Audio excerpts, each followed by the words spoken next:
What's going on, everybody? It is your humble YouTube host, Tim, back with another stream. Been a couple days. Took a little break from streaming. Actually dropped the actual video the other day. So glad to see people still watched it. Feel like, what is this? A video from Tim?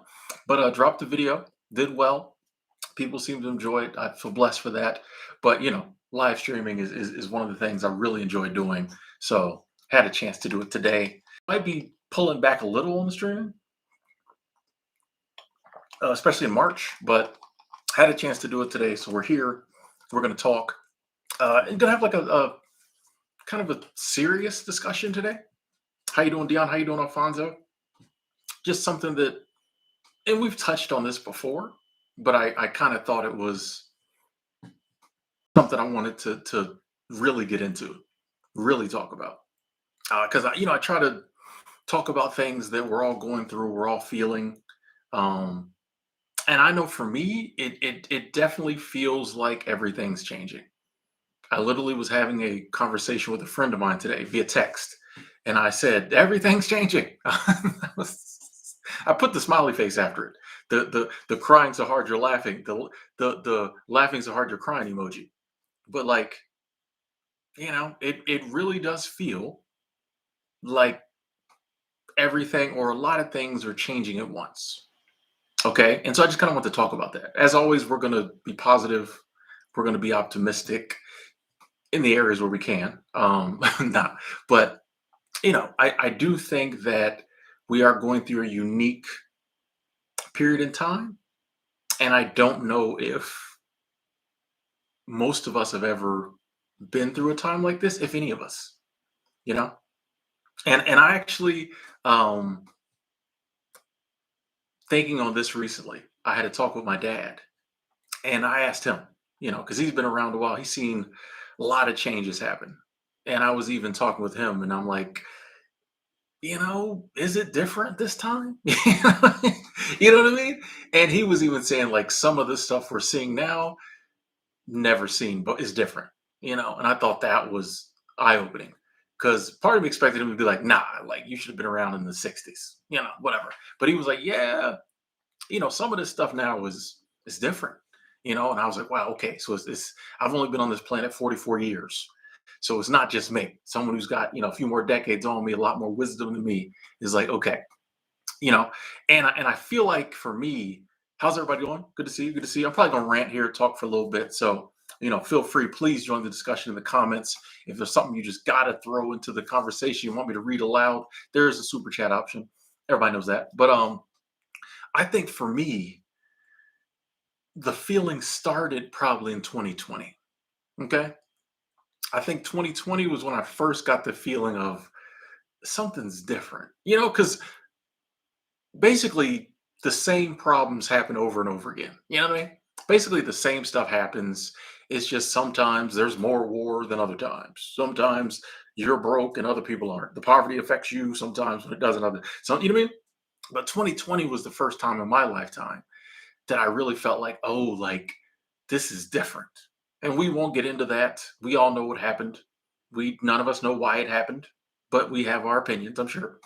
You know, but that was the first time I'm like, oh, this is different. Like there was really nobody to talk to who knew what to say. There was nobody. I was like, oh yeah, we did this before. Let me tell you, nah, even the old folks was like, they was shook.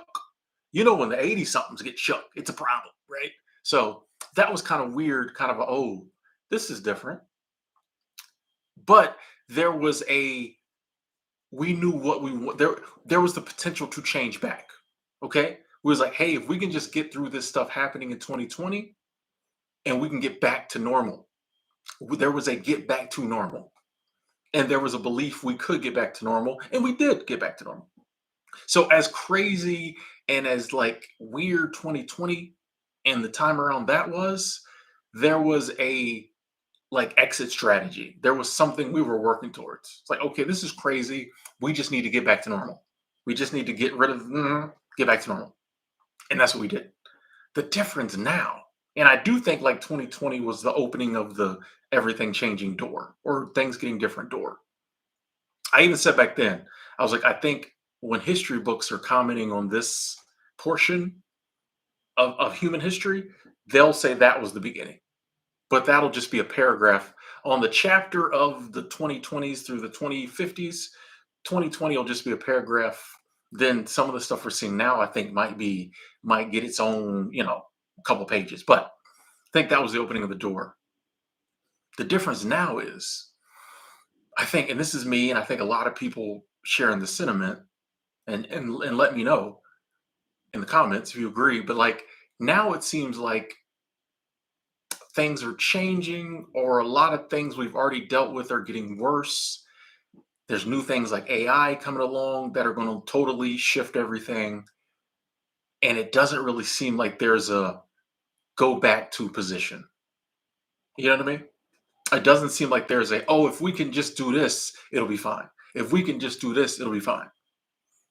A lot of it's people's like, oh man, things are getting a little out of hand. Things are changing. And you know, like, just kind of like, like let's just see where this ride goes. And I think that's the difference. That's the difference. I like what Mike says. A lot of heaviness in the air, anxiety. I think that's what's causing the anxiety, is because everybody's just kind of looking forward and just being like, I don't know, bro. Now, I got to interject a little positivity here, real quick. Just because we don't know what's going to happen doesn't mean good things can't happen. I think good things will happen. But I think it is okay to admit, like, I think it's one of them times where everybody's even more uncertain than normal. There's even more anxiety, more fear than normal. A lot of our comfort zone, like we have like our own comfort zone, and then I think there's like a world comfort zone. I think there's a societal comfort zone. We're being shaken out of that. You know what I mean? So the society, we've been shaken out of our societal comfort zone, and that's shaking us, a lot of us, out of our, and some of the things happening are shaking us out of our own personal comfort zones, I feel. And I think that's where a lot of the anxiety is coming in. It's just because everybody's like, I just don't, bro, like, I don't know what to, yeah, why, this, we'll see. that's the, that's about the best you can get. It's like, we'll see.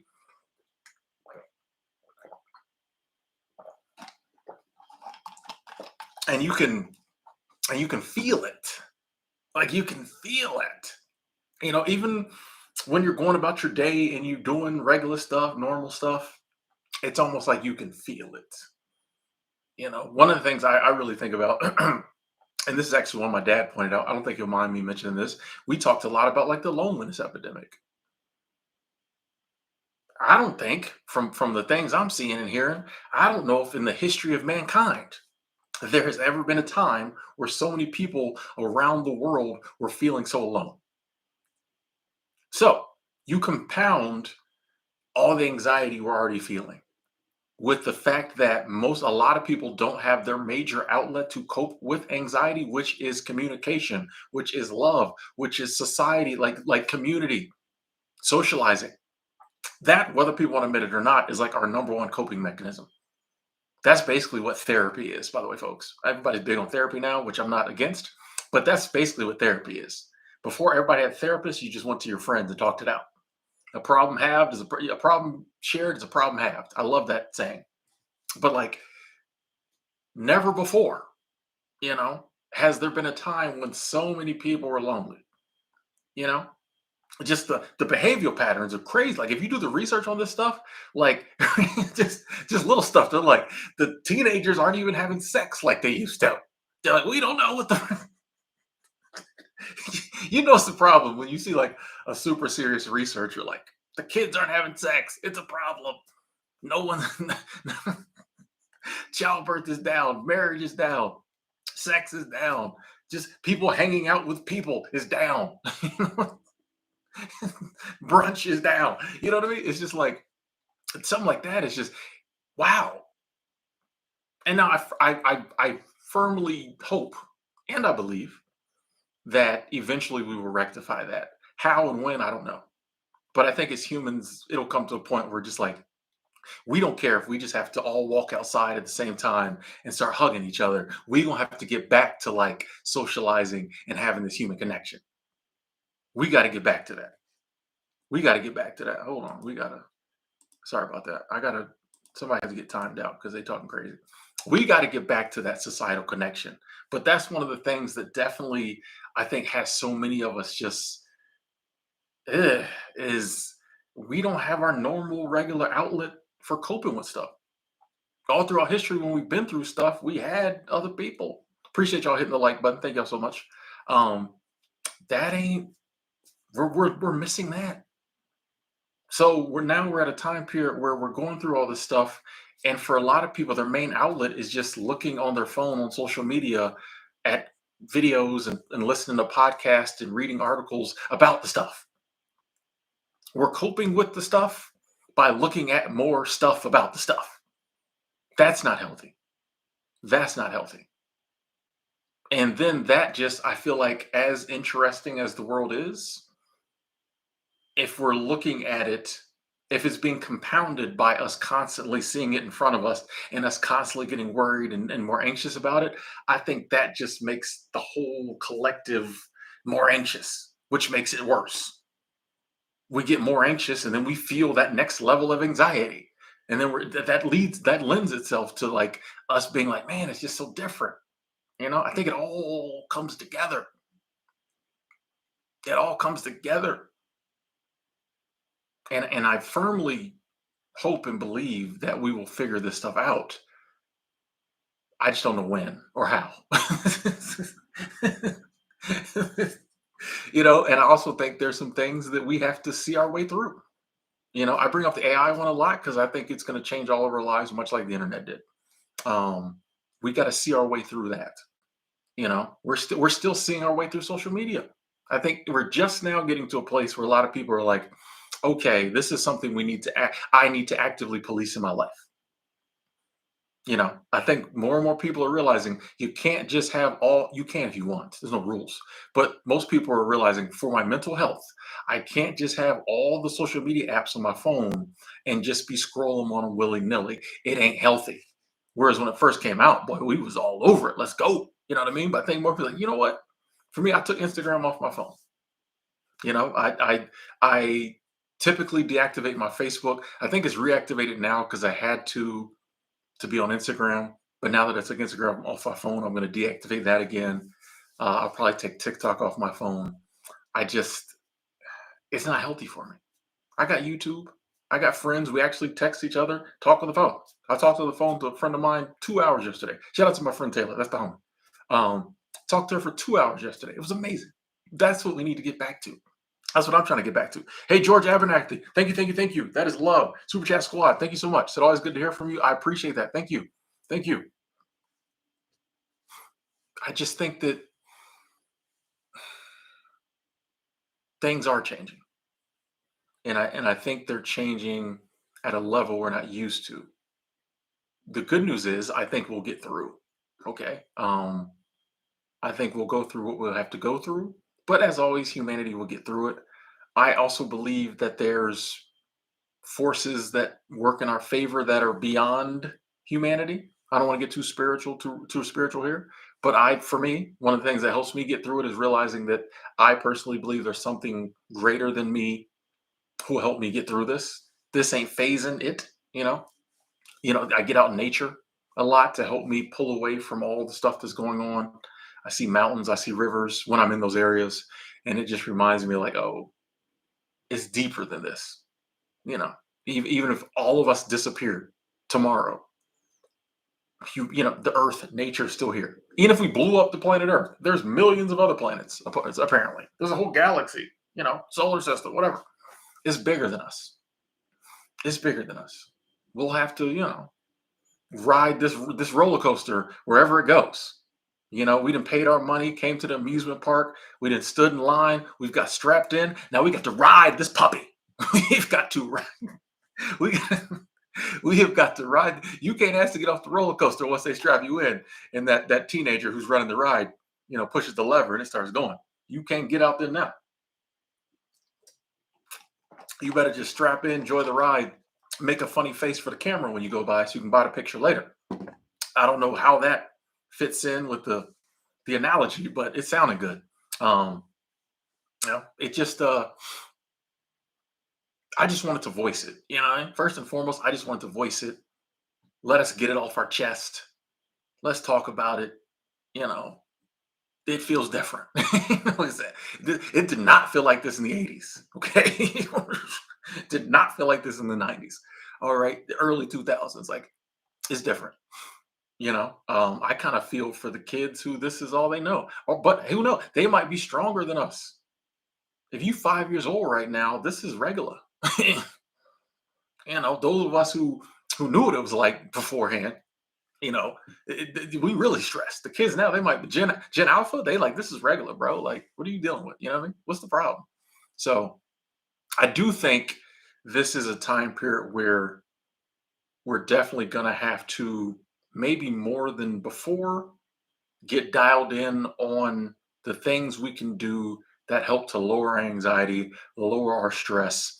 I got an article, I got a video. I'm either going to do a video or a live stream, 25 ways to stay sane in 2024. I've already got the list. I just got to punch it up. But, you know, I started back my morning routine, writing in the morning because that helps to clear my mind, get me focused. After that, I meditate. Reading is a part of that. I just have to get to a place where I can get Amazon or get a book. Reading will be part of it. And I'm really holding myself to that. I'm really working on my disciplines this year because I think I need all of that. I think I need all of that. Um, Prioritizing like nature. I wasn't always doing that when I was traveling. Sometimes like, oh, I just want to go here. Now I'm like, Tim, you got to prioritize nature. Like when I go places, there's not a lot of nature. I can tell the difference. So I'm prioritizing nature. Um, I need to walk amongst, that which isn't human. I need, like I said, river. I need flowing water. I love flowing water. When I'm meditating, I listen to music with water flowing behind it. Like something about water. That's, I don't know. Uh, Me and water are a thing. So speaking of which, let me hydrate. I'm prioritizing talking on the phone because I love talking on the phone, communicating with loved ones, spending time going places where I have people that I can hang out with. One of my goals this year is well, one of my goals, and whenever I get it, is finding community. Gonna prioritize that. I need to be somewhere where I got friends, plural, people I can kick it with. We can hang out and grab a movie, go get a coffee. I don't know. What do groups of people do? About usually when I had friends, we was drinking, but just hang out, go over each other's house, sit around. Just I'm prioritizing all this type of stuff because I'm like, okay, as the world is changing, I need to change some of my habits. I think that's something all of us might need to do. Is like, okay, our coping mechanisms that we used in 2015 might not work now. We may have to ratchet them up. We may have to really prioritize it. Eating healthy is great, and I think that's something I need to work on too. But I really think and I think obviously eating healthy helps our mental health. But I feel like there's some other things that we may not think are as important that might be more important. Taking 10 minutes a morning to meditate, I think, or more, to me, I think this day and age is one of the most important things you can do. Just taking some time to just sit there and try to, you don't have to clear your mind, just sit there and for this moment, even if I'm thinking about other stuff, I'm not gonna think about that. I'm gonna try to tap into like the universe. I'm not trying to tap in or God, whatever, anything but all that noise, all the problems, all the issues, all the things people are worried about. If it's on the news, I'm not thinking about it while I'm meditating because I do think it's a little different. So we may have to switch it up because you're right. Yeah, change is a part of life. This happens. I just feel like there's times when the change isn't as gradual and you can have a lot of change at one time. And then you definitely have to figure out how to deal with that change. I think it would be crazy for us to just gloss it over. The time periods we're living in, I think it would be crazy to try to just gloss it over. You know, no, we got lots of sayings we can say, but it's like, nah, you can be optimistic. You can be like, we're gonna get through this, but you also might be like, but damn, you know what I mean? You might be like, oh, I'm gonna get through this, but it's gonna be one of them once, you know. So that's why I said, man, let's just talk about that. Let's just talk about that. So that was like my 20-minute rant. I just had to get that off my chest. Um, Yeah, I'm gonna jump in the comments here. If you already commented something, you want to comment it again. I'm gonna go back a little and see what people are saying. But yeah, please, let's make this a discussion. Love to hear what you have to say about this. How are you coping? What are some of the changes you're seeing or you're kind of about? Let's talk about it. Let's talk about it. Yeah, it's an election year too. That's always interesting. What have I noticed firsthand in my travels? One of the things I've noticed is just overall more people seem you always have the group of people who are always worried. It's always doom and gloom for a certain subset of the population. But these days, it seems like the everyday man and woman on the street is kind of like, even if they're trying to stay optimistic, even if they're trying to stay positive, most people are running into positive, happy people. But even then, a lot of them are just like, yeah, it's, you know, yeah. I remember back in 2020, a good friend of mine said this to me, and it still kind of holds true. And she's a very spiritual person, like always, very spiritual. And she's like, for like the first time, I can't see like like I can't see the future. This was like in June or something, and she was like, I can't see Christmas. And I feel like that's kind of where we're at. Still, is I feel like back in the day, you could kind of extrapolate and kind of, you could kind of predict and plot out the future. These days, it's kind of like you can't really see it. You know and it's hard to make life decisions in that scenario. But I think that's when we really need to double down on, this is what I'm trying to do with my life. Come what may, I'm gonna try to do it.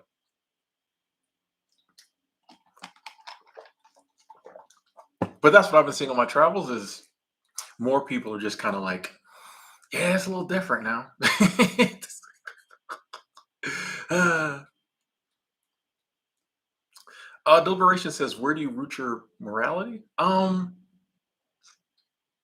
don't know if I root my morality anywhere. I just kind of have my morality. You know, I don't know if it's rooted in anything. Hey, we got 100 likes. Thank y'all. Thank y'all. I'm not planning to go see the movie One Love. I'm not a big Bob Marley fan. Retired 2019. How you doing, Steve? You delete all social medias. Feel better? Hey, hey, yeah. Keep that YouTube. Unless YouTube's the one getting to you. Yeah, Michael S. We've never been more connected because of the internet, but also it's disconnecting our real connections. Yeah.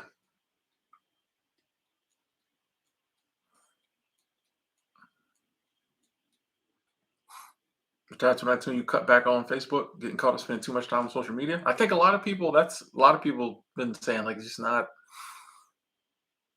good for me and it's not worth it no more.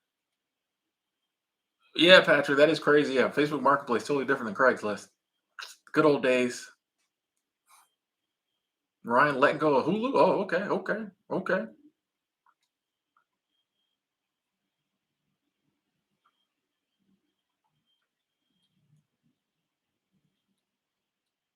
Swisher, another one. Deleted social media, kept YouTube. I think with YouTube is so different because it's more finding something you want to watch, watching it. I feel like Facebook is you're really mainly looking at stuff other people that you're following are showing you. You know, YouTube is more you seeking stuff out, whereas a lot of those other platforms is like other people's stuff appearing in front of you. I think that's kind of the difference.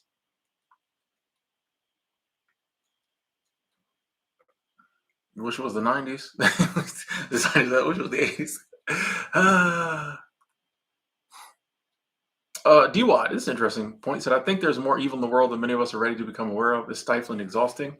I uh I respect that. I respect that. I just for me, I think we focus on the evil more, especially times like these. That's why I don't watch the news. I think these are some interesting times, but I personally I don't believe in evil personally. Um, there's just stuff people do, and I mean you can call it evil. I'm being very philosophical here, but we'll call it evil. But when people do evil things, I'll say I think the numbers are about the same in normal times, and then when times get a little weird, people's behaviors might shift more to that evil side. Just because times are getting weird, people are getting anxious, it's affecting their mental health. They're trying to get theirs before someone else takes it from them, you know. But I think the numbers are about the same of people who do bad stuff. But I think bad times breeds a little more, and I think that's kind of what we're seeing. But the other side of that is, I think when we can get through these interesting periods, the numbers go back down to normal. I could be totally wrong at that, but that's the way I kind of see it.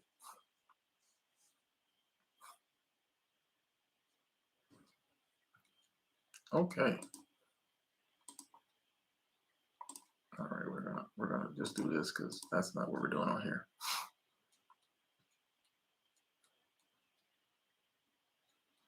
Spinning wheel said, "Get that gut health checked."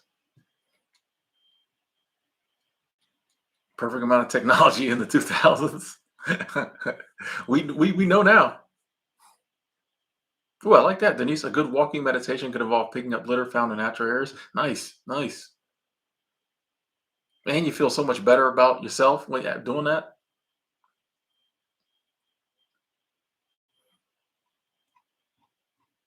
Where did my? Whoa, wait. Oh, wow, I'm way behind these comments. Okay.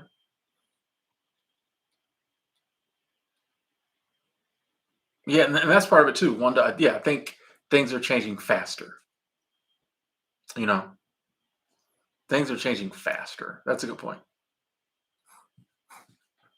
Amber said, "It's been so difficult to find a community and friends sober. Any suggestions?" I definitely think that it does make it harder to find friends and community when you're not trying to drink, because that's most people's go-to. Oh, let's go grab a drink. Let's go grab a drink. Uh, Honestly, I don't. I the friends I have now either came from like seasonal work or like the internet. So I've really found new friends via like YouTube, just kind of commenting to people, maybe reaching out on their social medias. That's kind of how I found people. Was I already knew that they were like-minded people because like they had a channel or something like that, and I just reached out, hey, um, or someone might have reached out to me. I have to figure this out because I said community is something like in real life community. I love YouTube community, love it, but I'm like IRL in real life community is something I need to find now. So that's something I'm personally working on. Is like, yeah, how do I find people, you know, which they don't have to be sober, but like not drunks. You know what I mean? Nothing. I'm not judging nobody, but it's just like certain things I'm no longer doing. I just kind of would prefer to hang out with people who, drink in moderation or don't drink at all. Or, they might tie one on a couple times a year, whatever, but like not someone who drank like I used to drink. But I have to figure out how to do that. So once I figure that out, I'll get back to you.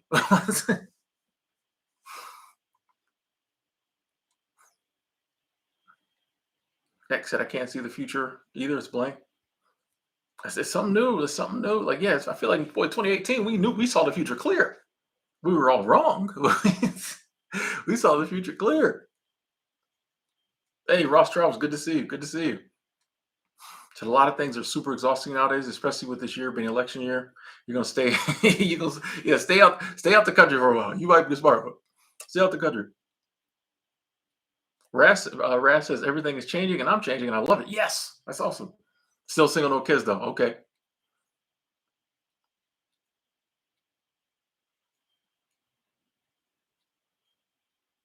Hey, Chai. Glad you can get some comfort from the streams.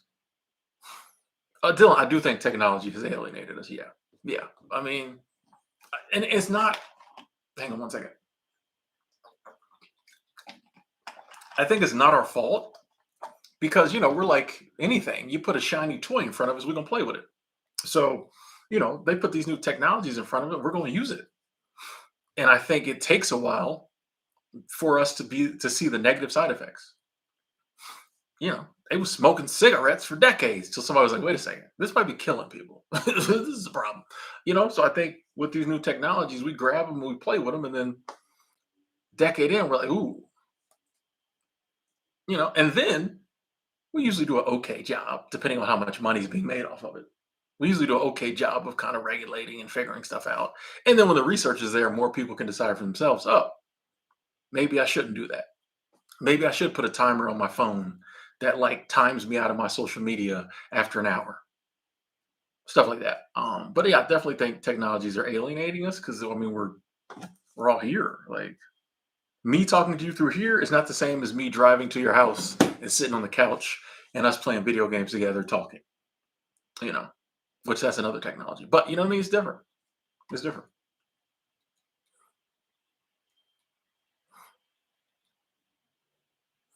Yeah, I'm not a Bob Marley fan. This is not against him. I'm just not a. There's literally a million artists I'm not a fan of. So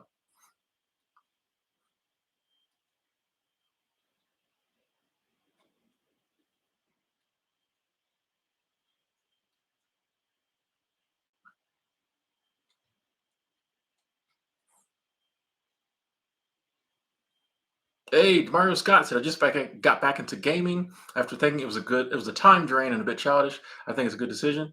You and your comic books came to mind. Yes. I figure backpack Timmy, no space. What? No space, but one or two. Anyway, yeah, I missed the last sentence there.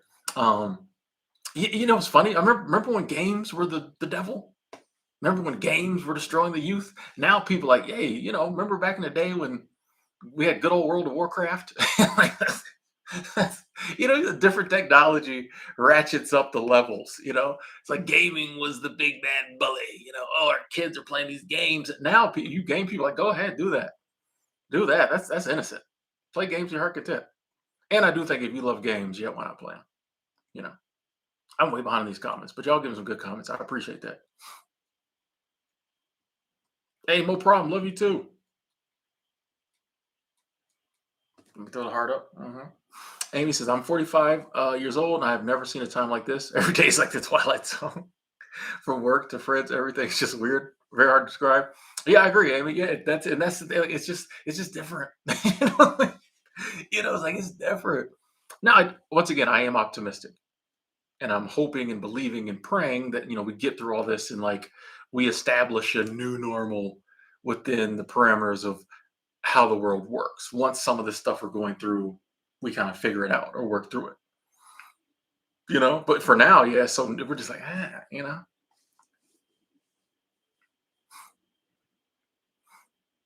Arlene, how's it going? Sold everything, moved to another country. I feel you.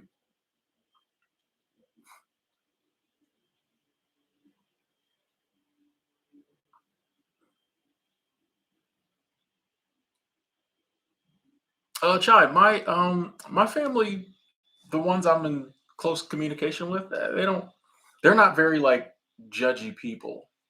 Like my dad, for instance, he could care less what I do as long as I'm a decent person. You know what I mean? And I take care of myself, which I do. So like, we call and we talk to each. I talked to him about a week ago, I think. We call, call each other, talk to each other. It's there's never any like you need to be doing. I mean, and I'm grown now, so like, what could they? But even when I was in, when I was in my 20s and acting a little crazy, they were a little concerned. But once I stopped that, like they never, and even then, I always took care of business, and so they never really, they just wanted me to quit that lifestyle. So my lifestyle now is like an upgrade. So yeah, they got no problem with it.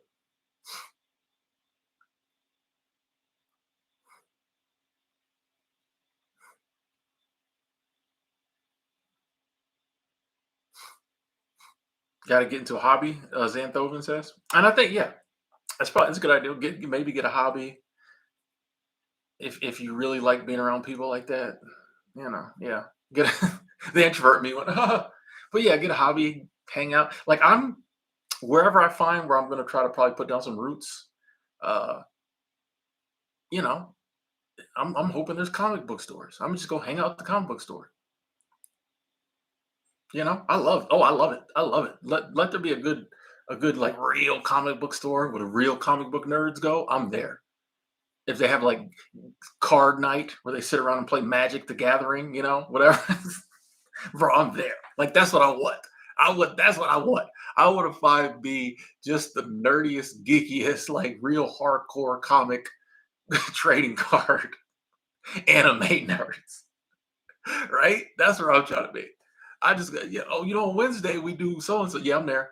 I'll be there. That's what I'm looking for. That's what I'm looking for. Yeah, that's what I'm looking for. I don't know why that made me so happy. Miscellaneous. Yeah, I was pretty. I wouldn't describe myself as a heavy drinker, but other people probably would. Me, I just like to drink, so we did it as much as possible. We did it every night. So yeah.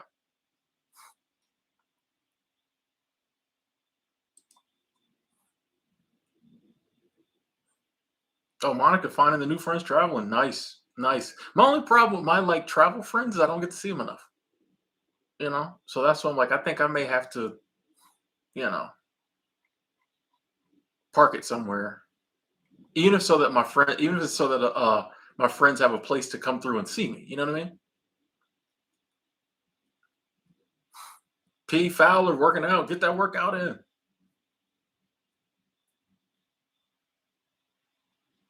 Steve, glad to hear that. Glad to hear the video's helping out. They just popped up in front of you one day. Thank the algorithm.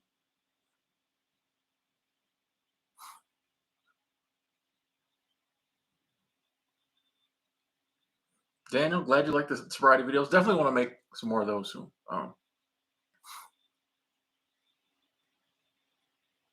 Chris said, I use technology in my work to help people access life changing healthcare. AI just in the past 6 months has multiplied what we can accomplish. Yes, that's a good story about AI. That's why I want to read that one. It's a positive story about AI.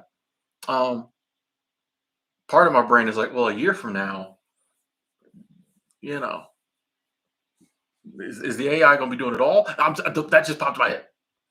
So I had to put it out there. But, yeah. And I think that's what it will, when the whole AI thing is said and done, AI will be doing the stuff it does and we'll have adapted what we do.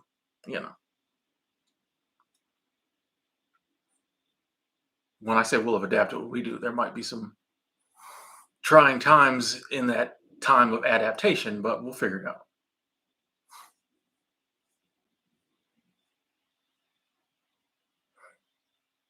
Exactly moments. Inner peace is key. I agree. I agree. Like you said, you feel it too. People all ages. Like there's just it's just an underlying anxiety. Like everybody's just kind of like, like even the positive people, still positive, still laughing, joking, still enjoying life. But you can even the positive people are like, yeah, it's, it's a little different. It's a little different.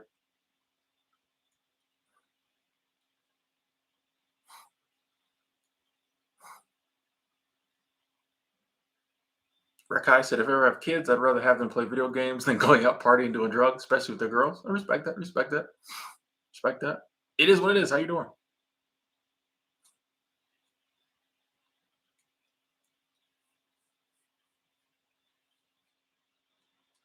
Q boy, mind you, mind you, when they used to say the scene of the world is changing. Wasn't that a song? I feel like that was a song too. Go to the mall. I was just at the mall today, actually.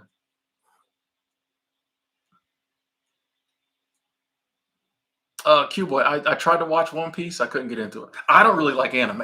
I just like the type of people who like anime because they typically like comics and all the other stuff. Yeah,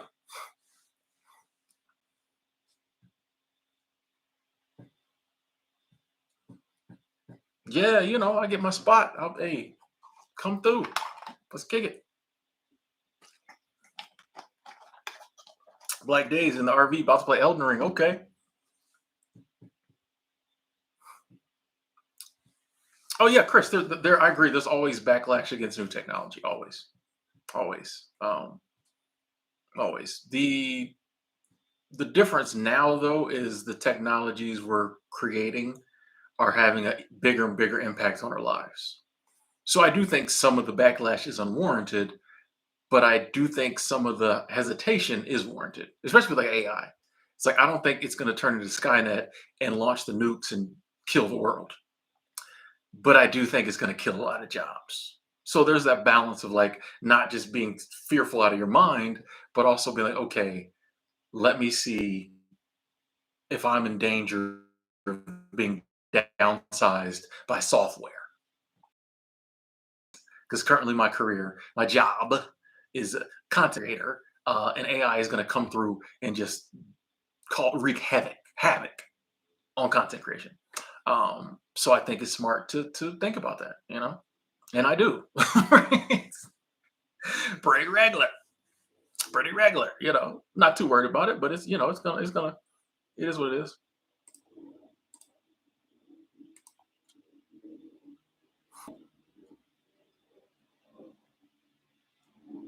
Jennifer, I got my teeth pulled from the dentist. I think I have a couple that need the surgeon's touch, but they're not bothering me currently. Good luck, by the way. Hopefully, you get that taken care of, no problem. Yeah, I had a couple that I think are going to need the surgeon. But most of my other ones, yeah, just the dentist pulled them out. Thanks, Bobby Smith. Oh, wait till I didn't even trim it up. I was going to before the stream, and I'm like, nah, I'll do it later. So next time you see me, it should be looking even better. Should be looking even better. Oh, you saying go to the mall for the Magic the Gathering card players?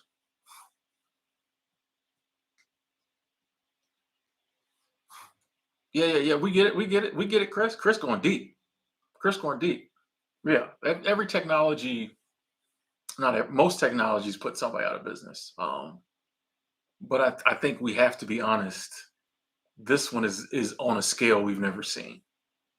Um, Once again, like I don't think it's wrong to be honest about AI. I think there's going to be a lot of benefits from it. But in the beginning, especially, it's going to wreak a lot of havoc on people who aren't prepared for it. Um, and that I'm not excited about. Somebody went to school for 4 years and learned something and they're working at it. I'm not excited about the prospect of like 6 months from now, the 20 people in their department, there'll be two. That's not fun. But like, that's what comes with technology. And will those 18 people within the next year find another job somewhere? Probably. But like, those are the things that we'll have to see. And I think that's causing a lot of people anxiety.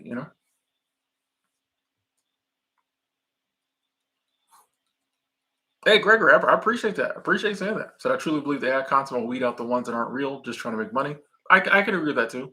The roles like Timothy Ward will be more niche but in demand. And I honestly believe that too. It will, I think that's true.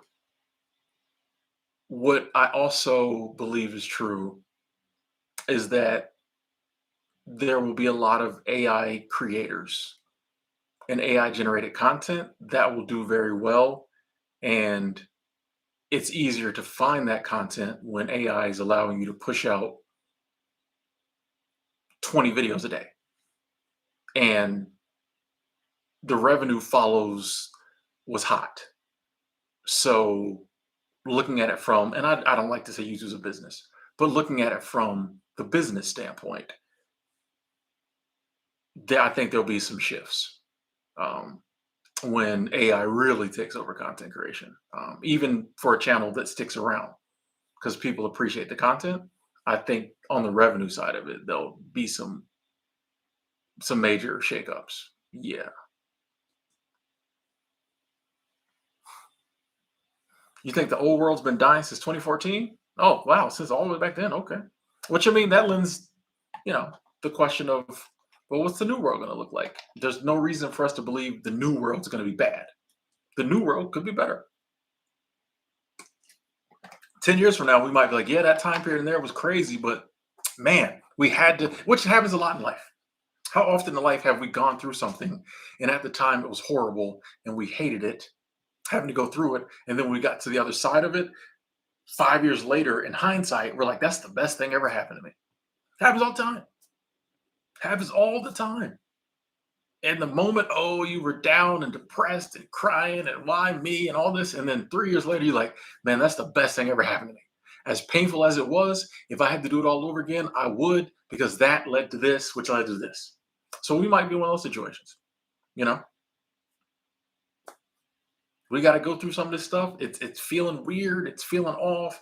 It's feeling like things are changing because they are, and it might be changing into something better. You know, might be changing something better. Judith said, very true. I'm a very positive person, but there's something unseen that is felt, cannot explain or describe it. It's an uneasy feeling like something is going to happen which will affect all of us. I agree with that. Yeah. It's like did you hear that? You know what I mean? Like you know, what was that? Something's coming. So you know what I mean? Like I don't something feels all, you know what I mean?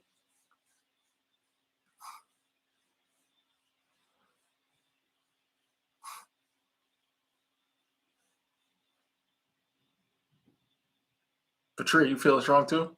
How you doing? Good to see you.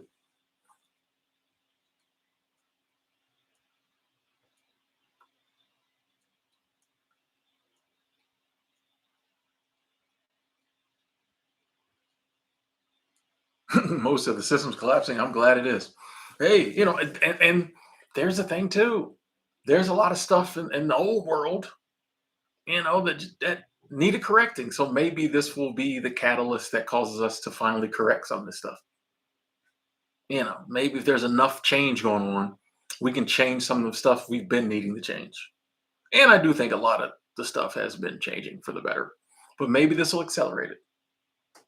Maybe some of this stuff will get fixed that we don't see any outcome for. Like there's some stuff that we're struggling with. We don't see any way to fix it. So maybe we need a major shakeup, and maybe a solution will shake out. You know what I mean? Maybe we need this. Andrew said, "Tim, food, clothing, shelter, the basics remain the same. I just need to get from room to tomb." Facts, facts. Hey, you're right. You're right.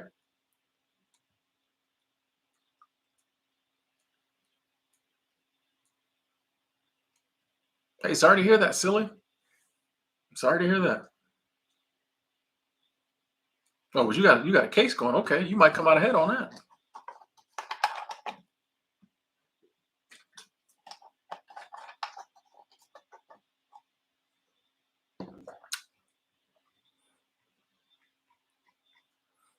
Yeah, you might come out ahead on that.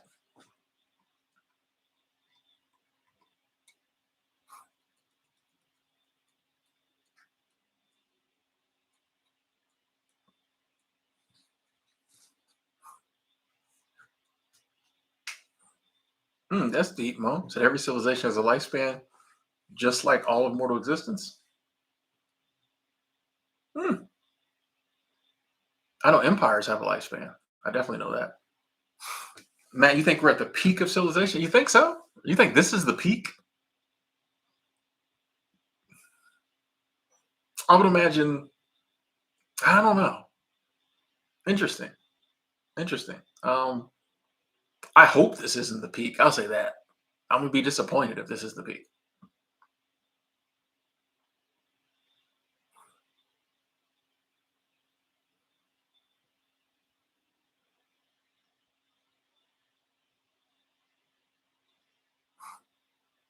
Outdoor dread. Hope you get that vehicle. Hope you get that vehicle. And I feel like sadly, and sorry to hear about your situation first and foremost. Sorry to hear about that. Um, I think more and more people are looking at their lifestyle and saying something similar. Either like, bro, I just can't. They make it impossible to live this lifestyle, or people are just like, I'm not gonna do what it takes to keep this up. Like I've been trying and not really getting nowhere. I'm finna do something different. Like, my thing is like some people say the world is ending. I'm like, if the world is ending, well, never been a better time to do what you want. If the world is ending, I don't think it is. But if it is, never been a better time to take some of those risks we've been scared to take before. If it's all over, you can't be like, oh, the world's ending, and then keep doing what you've been doing. Like, why? Might as well try something.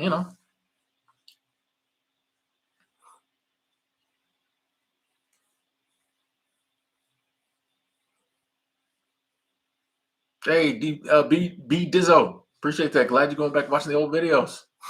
And I do think more people are starting to think a little different. Think, think a little different. I think so. By necessity. The old thought ain't giving them nothing. You know, he's like, man, this ain't working no more. Like, let me do let me something different. Hey X, hope you man, I hope you can get some sleep.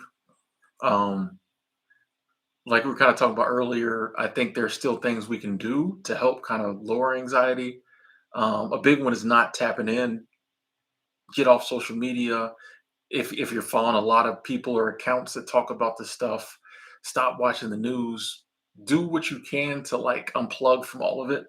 And then I think it also helps to bring into our life, things that bring us peace. You know, I meditate, I do free writing, I walk, stuff like that that brings me peace as opposed to just taking in all the negative constantly. Not saying you do, but those are some of the things that really help me that like I don't know all the stuff that's going on. I'm still feeling the overall uneasiness, but a lot of the individual things that just add to the that's one more thing. I don't know all those because like I just don't participate in learning about those things.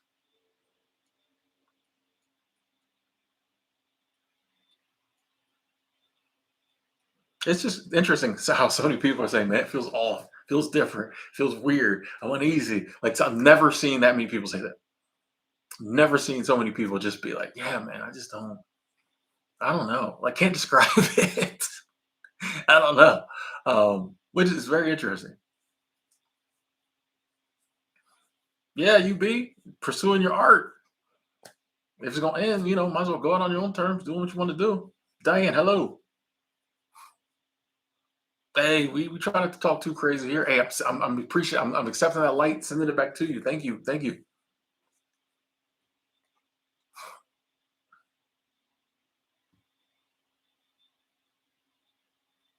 I have not been to Maryland. I don't think no.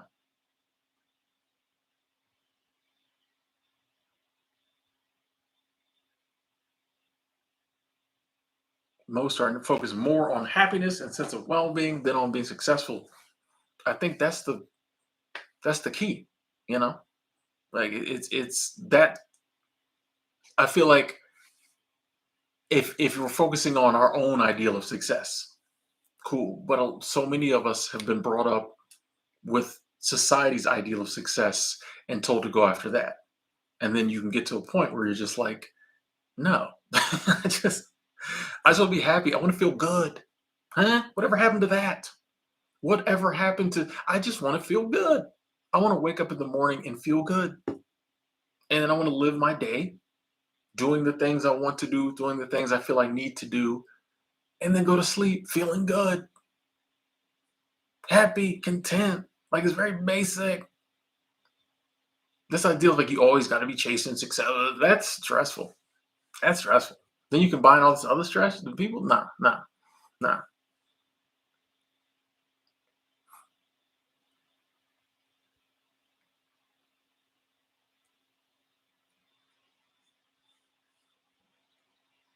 84. How's it going?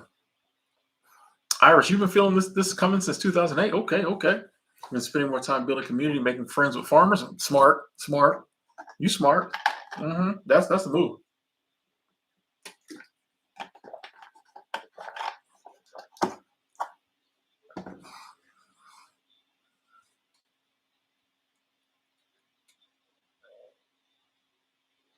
Hello, Crystal. Kevin checking in. Gina.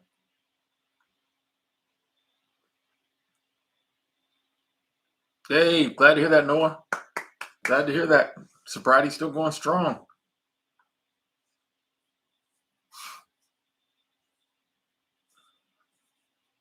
Mark, you hate Monday. What? You hate Mondays? Why? What up, Incognito? Kev says you can outsource your time to have freedom. In what way? Curious. How?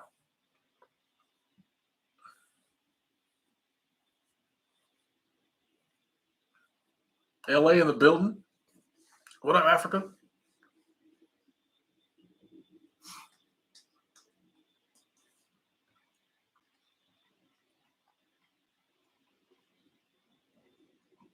Well, the numbers looking good today.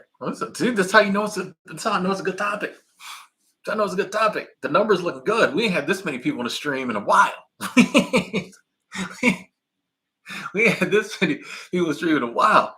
Oh, hey, Africa, first time here. Oh, welcome, welcome, welcome. We do this pretty regular. We do this pretty regular. Glad to have you here. You know, this is a topic people like, man. Yeah, I'm. Hello, Jackie. Yeah, most people are like, man, this, and it's. I will. I'm sure it won't happen so quickly that there'll be a day when we're like, oh, we're there. But it'll be interesting 5 years from now, 10 years from now, to stumble across streams like this or other videos or discussions and remember how we're feeling now when we're seeing the other side of it. That will be interesting to look back and be like, oh, yeah, I remember when at the beginning, back, back in 2024, at the beginning, you know, to then know how it all turned out. I think it'd be pretty cool.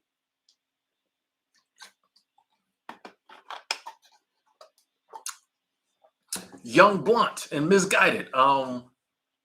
As far as seasonal work, employee housing, the best employee housing I've had, I'd have to say, was at the YMCA of the Rockies. I do. Um, I was just there in a couple months in November and December, uh, and I have to say one of the places that I feel like the safest and like at peace is like when I'm in employee housing at the Y. Now they always give me my own room. I'm always in the building where they have kind of the older people, but yeah, it's a beautiful property. They do a good job of like keeping their employee housing up. It ain't nothing fancy, but they do a good job of keeping it up. You know, maintenance cares, which is big when it comes to employee housing. So, and even the people in HR, people in charge of housing care, that does not happen everywhere. So the Y has some, yeah, they do a good job with their employee housing.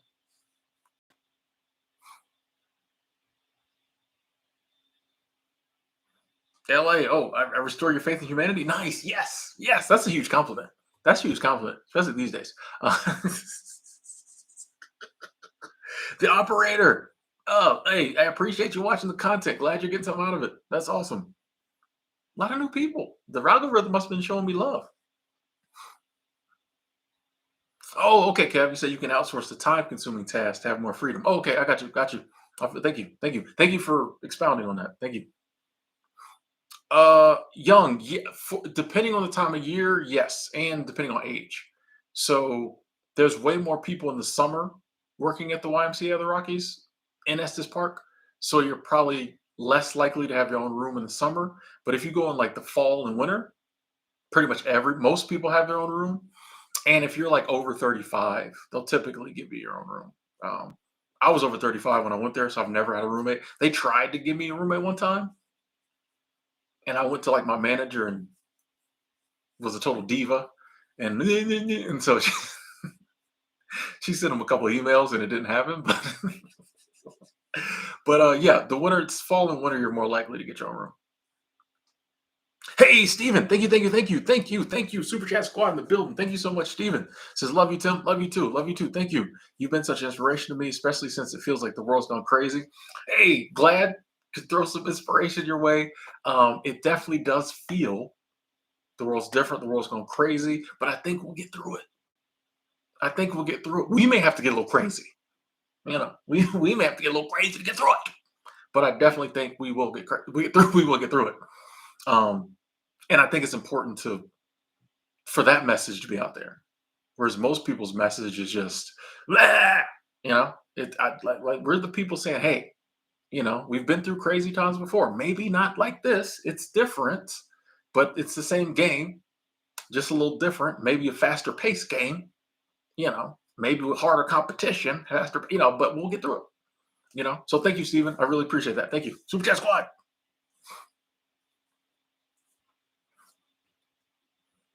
Yeah, the people coming through today.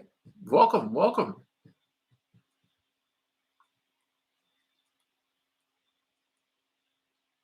Sorry to hear that, Crystal. Said sadly, my faith and view of humanity keeps getting worse with every passing week. I think it's part of why things feel different. Um, I think some of that has to do with the part of humanity that the media and everybody focuses on. You know, I think about it this way: if someone was out there documenting all the positive stuff happening in the world now, and that was the only thing you watched, what would our view of humanity be? If someone had a channel and it was all about, oh, rescuing kittens and helping elderly people and people, rich people donating money to charities and doctors helping people for free, if that's all they had a channel and that's all they focused on, and that's all you watched, and it was all true, even in today's world, if that's all you watched, what would our view of humanity be? So I think a big part of it is where we look. Even though I will admit things are, but I think there's still a lot of great, amazing people out there. But everybody's just focused on the not so amazing people and the stuff that the harmful stuff. And now I get it is hard. It is hard when the actions of some of those greedy, power hungry people influence you. It's hard when your rent goes up for no reason. They ain't done nothing to the apartment. Why is the rent going up? You know, it's hard when your pay ain't gone up because they greedy down at the job. When your benefits get crappier and crappier every year because they greedy at it's hard to not. And I think that's a lot of it too. Is like we look at that type of stuff and we're just like, bro, like my quality of life is going down because of greedy, power hungry people who don't care. And when that happens, I understand why it's like, bro, like people, like I don't. But I think there are still a lot of good people out there. I don't think that's just a certain subset of humanity. And I think they're having a major impact on our lives, but I don't think they're the majority. I think they're the minority. I think most people just want to like live their life, raise their kids, be comfortable, enjoy life. And you get a smaller percentage with more power because that's what they go after. If you wonder why, like the people in power are usually crazy and corrupt because like that's what power does. And so power hungry people go for power and they get more of it because a non-power hungry person isn't going to go for power. That's why it always happens that way. But I think the average person just not don't really want that. I don't think they want that. Tommy, I think I'm just wearing tighter shirts. So I look, thank you. Says you looking strong and lean. If you saw me in person, you would see I'm very thin, but I'm just been wearing tighter shirts. Yeah, boy. Shout out to Into the AM. I think that's the name of the shirts. Got these off Amazon. They've been making your boy look a little, a little. that's that's a middle aged. That's very 90s. That's very 90s. Y'all, if you know, you know. Okay, okay. Brought that bank bounce back. Okay. Okay. We here. Oh, we got a super chat down here. Oh, we got whoa. Allies. Thank you, thank you, thank you. Super chat squad. Thank you so much. Say Tim, love the vlog. Yesterday, Timism's on on fire. Yeah. Appreciate that. Appreciate that. Appreciate that love too. The continued support. Thank you. And then we got G. G just one letter. That's how you know G. I said, thanks, Tim. You are welcome. Thank you. Super chat squad. Thank you. Thank you. Appreciate that.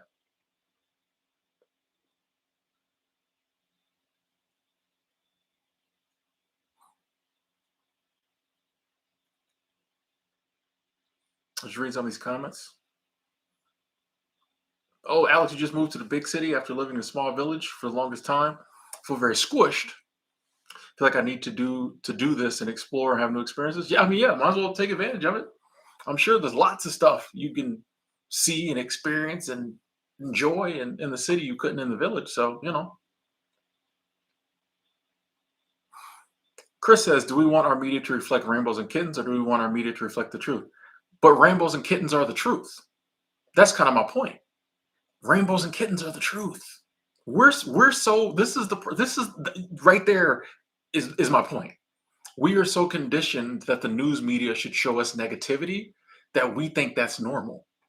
My thing is this: if the news showed once again, I think the world is like 80% good, amazing, 20% whatever. If the news was 80% positive and then at 20% of it was like, yeah, this is happening too, cool. But the news is all negative. The world is not all negative.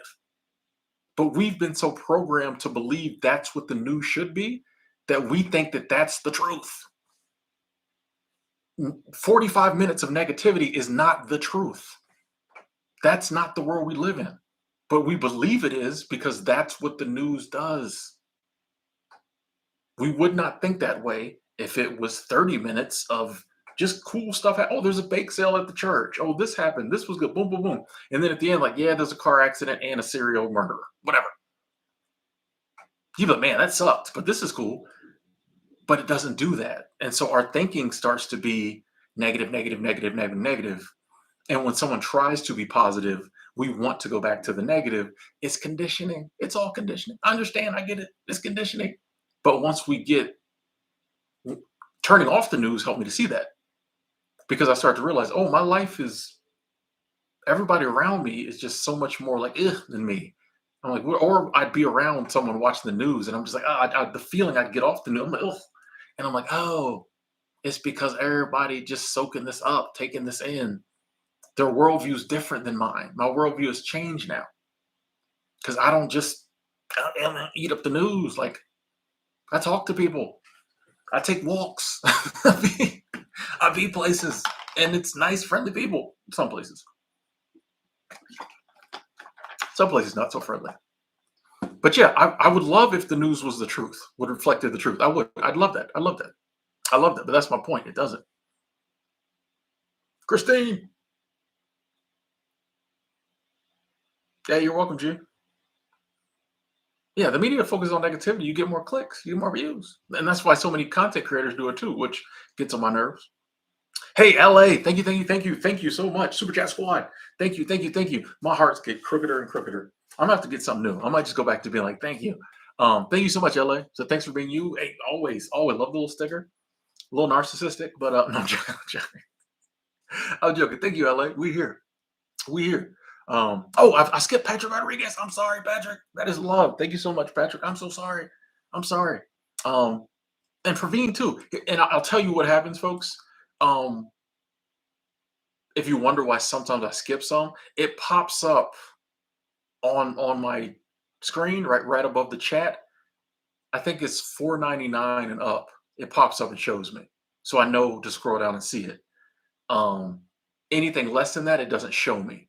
So that's why sometimes I'll scroll past it because I don't see, I don't know it's there. So I'm not, intentionally skipping over people. It's just the interface doesn't. I wish it did. I don't know why it doesn't. It's probably a psychological thing. But yeah, that's why. So Praveen, thank you, thank you, thank you. Super Chat Squad and Patrick Rodriguez, thank y'all so much as well. Thank you, thank you, thank you. Thank you so much. Appreciate the love and good to see y'all. Good to see you, Praveen. You're late, Praveen. I'm joking. I'm joking. I'm joking. Chantel doesn't have TikTok, Twitter. It's X now. Instagram. Rarely get on Facebook. I feel you, man. Like it's, yeah. It just. I tell you, I've never seen more people saying that too. Just like I'm done with the social medias. Exactly, Emmanuel. Emmanuel, watch what you give your attention. We live in a sick society, or we live in a society that has sickness in it. We'll say that. Um, we don't have to let the sick in. You know what I mean? Think about that. Think about this. Like any other thing, if something's sick, we don't want nothing to do with it. You know, you get on the bus, somebody sit down next to you coughing, you get up, and move to the back. I was at the laundromat the other day, and I hope this young man is feeling better. Hope he's okay.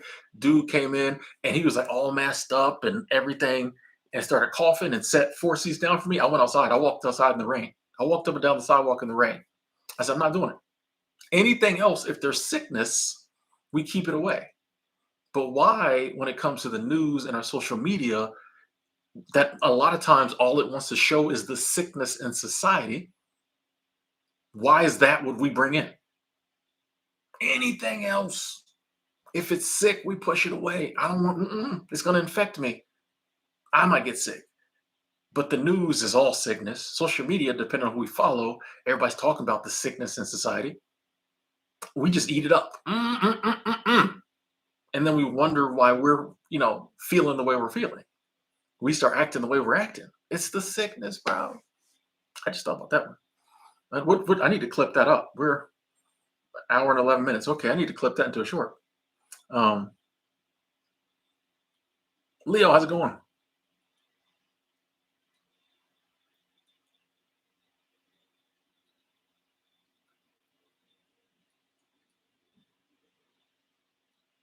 Zoo, I do think it is more difficult to go from surviving to thriving. I think so. I think so. I feel like we're going into a survival time period. Sadly, I think it'll be surviving and maybe a little thriving. But a good byproduct of that is I think we'll realize like, oh, I don't need. I think we're doing a lot of artificial thriving right now.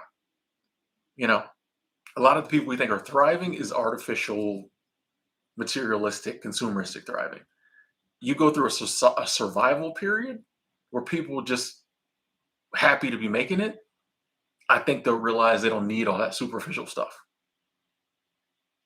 For during them times, we were just like think about the people who went through the Great Depression.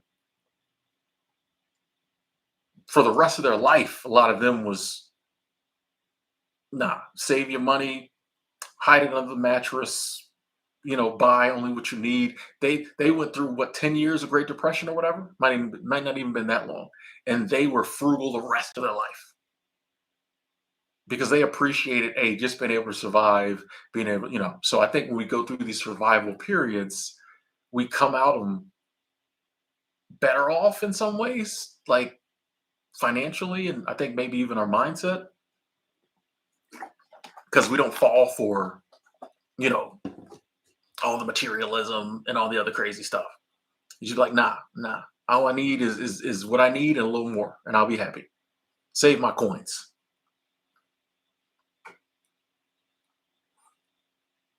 Do you know the Netherlands? People renting rooms? Oh, yeah. Remaining positive though. Let's go. Prometheus. Quit your fifth job in 2023 at the end of the year. Got a remote job about to start, leaving the country again. Oh, nice, nice, nice. And you're welcome.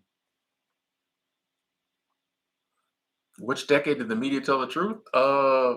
Never. I feel like it wasn't as bad. I feel like the media always was the media, but I feel like there was a time in the past where it was more reporting and less like fear mongering. Yo, negativity definitely sells. It's because when we hear about something negative, we watch because we're fearful and we want to like. I think that we're trying to find a solution.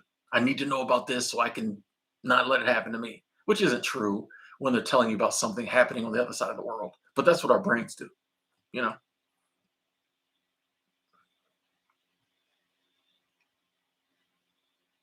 Elwin, how you doing?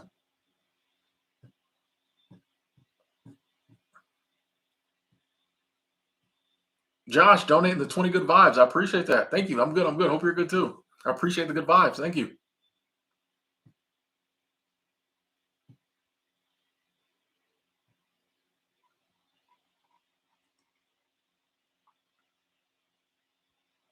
Outdoor said, I ain't been watching the news. I've been reading my Bible. Let's go. Let's go.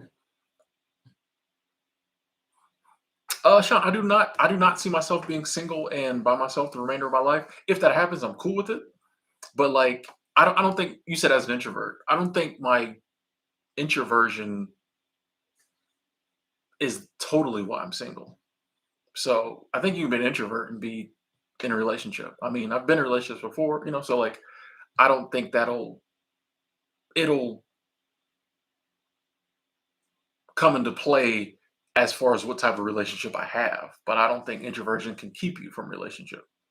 Um, but like I said, if I am single the remainder of my life, that's fine too. A while back, I had that discussion with myself. I even did a live stream. I was like, I gave myself permission to never date again. And I was just like, Tim, what will your life look like if you never date again? And it was one of the moments where it's kind of like, it didn't feel good. I was like, ah. But I'm like, you know what? I can still eat my chicken wings, watch my shows, watch my basketball, watch my soccer. NWSL starts next month, March 16th. Go Thorns. I could still I could still hang out with my friends. I could still, have situationships. It can still be an amazing life. So I was like, yeah, no need. I don't need to. Like, life can still be amazing without a relationship. So after that, it became easier. I feel like to just be like, it's gonna do what it's gonna do. When I get in one, I get in one. If I don't, I don't. Yeah, yeah. There it is, pest. We're prone to look at the negative because we are biologically conditioned to watch for hazards. Yes. There's so much beauty and good in the world. You only have to be out in nature to see it. Exactly. Exactly. Our human stuff is changing. Nature ain't changed. Nature ain't changed. Despite the stuff we do to try to destroy it, it still ain't changed. We mess it up a little here and there, but it's still doing what it's doing. You know,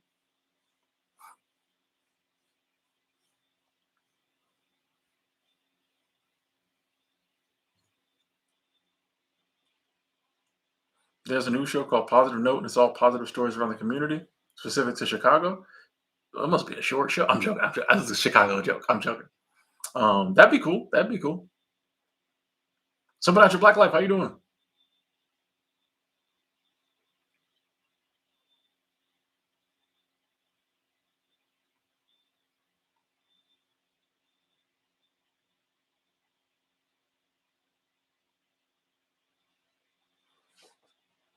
The operator. I mean, I have not thought about an exclusive community for people to join.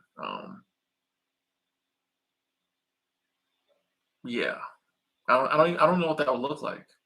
I feel like, I mean, this is what we're doing here. Except it's, you know anybody can kind of tap in.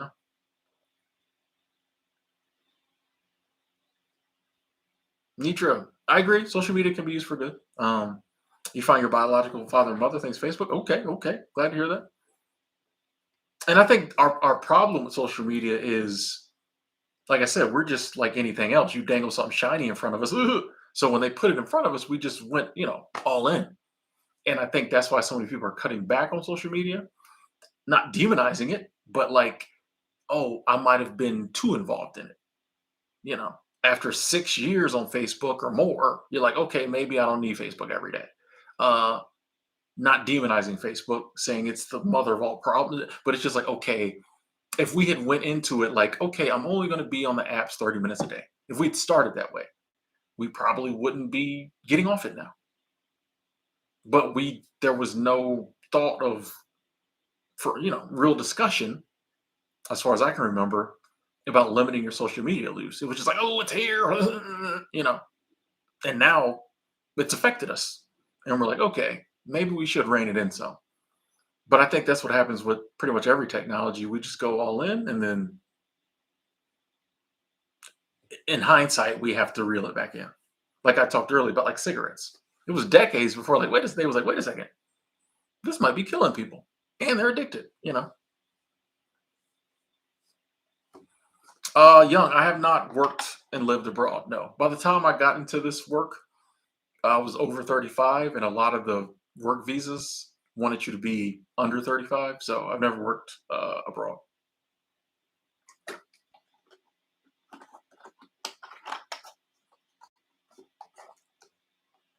Monique said, "When my son went to Iraq, he told you to stop watching the news. I haven't watched it since. Smart son. Smart son. Raised a good one." That's a good point, yo. I think people forget that like there's a lot of miserable people in relationships. So it's not the blissful situation that we seem to expect. It's not always the blissful situation we seem to expect. So whenever it's just like this idea that if you're single, you have to be in a relationship, it's kind of interesting because it's like, but half the people in relationships ain't happy. So, and there's data on that. So, you know, I could just do a lot of the stuff people in relationships do and stay single. I don't know.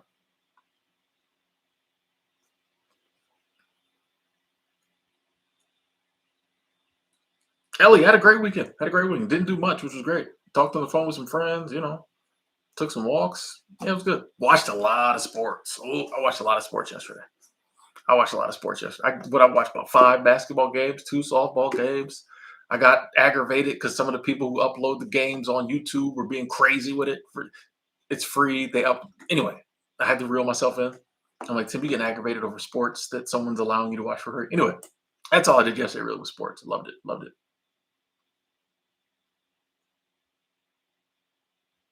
Bro, like this is what I'm talking about. Sorry.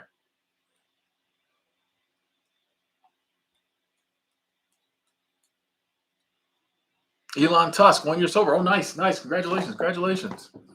Patrice, yeah, come on in. You at home. Family here.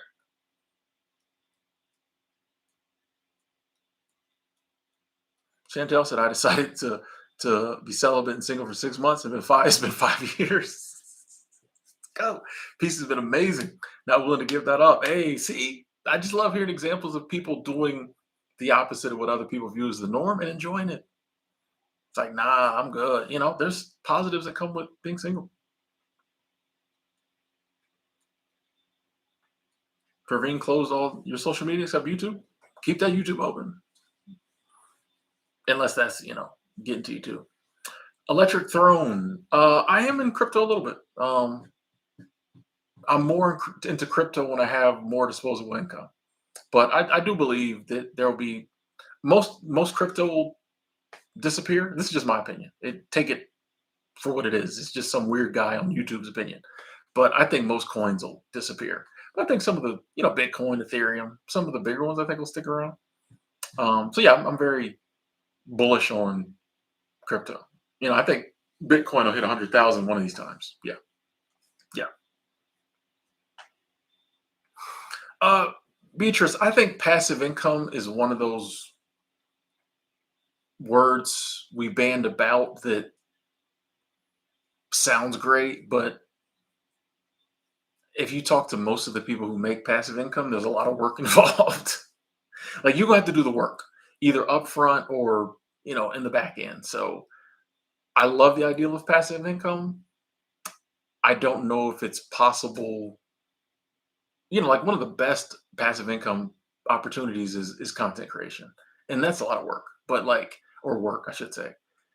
Um, so I'm all for passive income if you can find a good passive income stream. I just don't think near as many people actually make a lot of money off passive income as to equal as much as is recommended people do. There's some people who definitely make money off passive income, but as much as we talk about it, I don't think there's that many opportunities or that many people actually making money off of it. I don't know if it's possible for all because like somebody got to do some type of work, So I don't know. I definitely would look into it, because I mean, especially with the internet, there's endless opportunities. But like, we love to, in little videos about how to whatever, whatever. Oh, passive income. Like it's easy. Like that's what I want to say. It's not easy. It's not easy. And people try to make it sound very easy. But you'll notice that most people follow the same five or six passive income ideas. So, like, if you can come up with a new idea that you enjoy and is passive income, but I don't think it's as easy as people try to make it seem. New patron. I don't hate any fast food restaurant. I wish Popeyes could get my order right, but I don't. I try not to hate anything.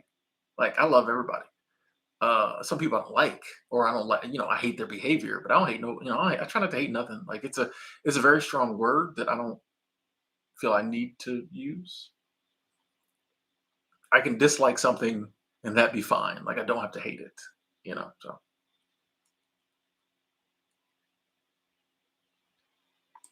yeah, we gonna put that in time out. Boom. Yep.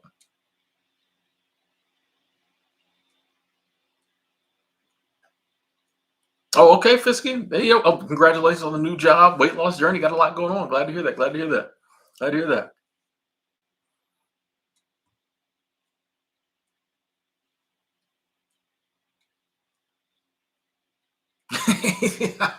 Exactly, Water. The best passive income is making videos about passive income. You right. You right. You right. The best online course to sell is how telling people how to make money selling online courses. Like it a lot of, especially on like the internet and YouTube, a lot of the stuff is like a circle. The person who's making this money is making videos telling you how to make money, but they're only making money when you buy the video about how to make money. So how good was the initial video or course? Because in the beginning they didn't have no money. They got the money telling people how to make money. So, the second or third, their course 2.0 might be decent, but that first one, how good was it when they didn't really make no money? They weren't making passive income until they started making videos about making passive income. You know,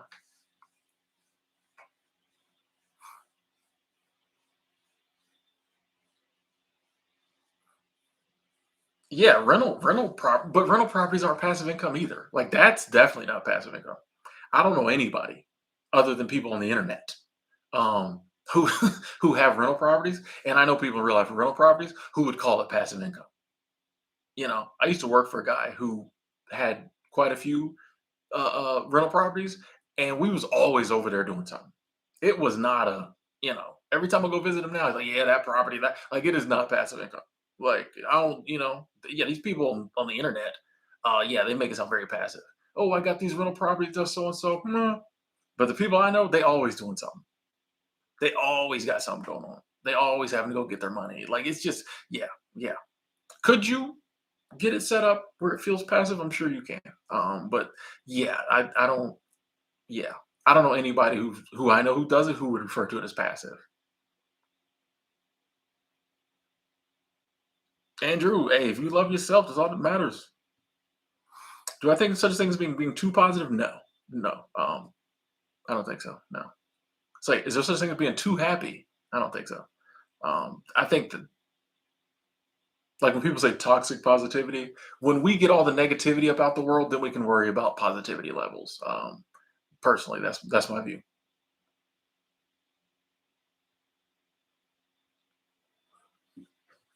Yeah, I think Sean, it can be hard for a lot of people to be alone, which is I feel like there should be a balance. I feel like we're not meant to always be alone. Even someone who's like a hardcore introvert like me, I realize it's not healthy for me to always be alone. But I also think we should be able to be alone. That balance of we need you know social interaction with other humans, not just pets, and and we need alone time. And I think we should be able to do both. Now the ratios might be different. It might be 80% alone for me, 20 with other people. But I think we need both. And your pet doesn't count as a person. What up, Bella?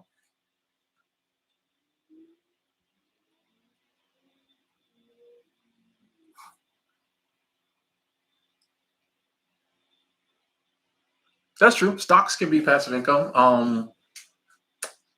But once again, it's not easy. To go back to my other point, making it good in the stock market, not easy. You know what I mean?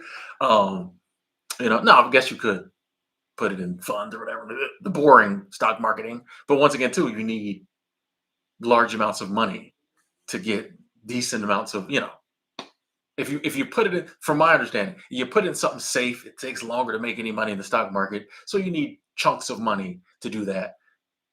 You had to work to get the money to put in the stock market. You know what I mean? So I don't know. But yeah, stock market could be passive income, I guess.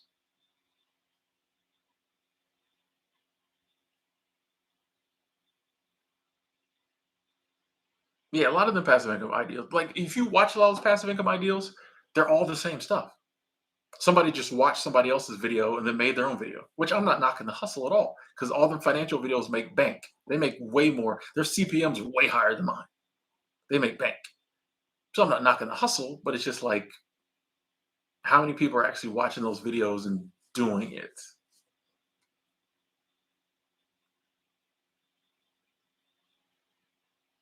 That is true. If it's an article, an article is passive income, and a video can be too. But there's the work of doing it and getting it to a point where people see it. You know what I mean? Like you can write an article and post it somewhere, or you can make a video. That don't mean people are going to watch it. So if you write it and then it tanks, is that passive? You know what I mean? It's a passive project, but is it income? You know what I mean? So there's work in like getting your views. Andreas, sober. Glad the videos can help. Glad to hear that. Jesse checking in, driving a semi. Loves the content. Thank you. Thank you.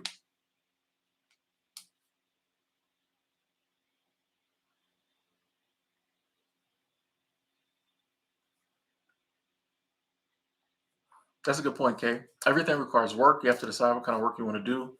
Even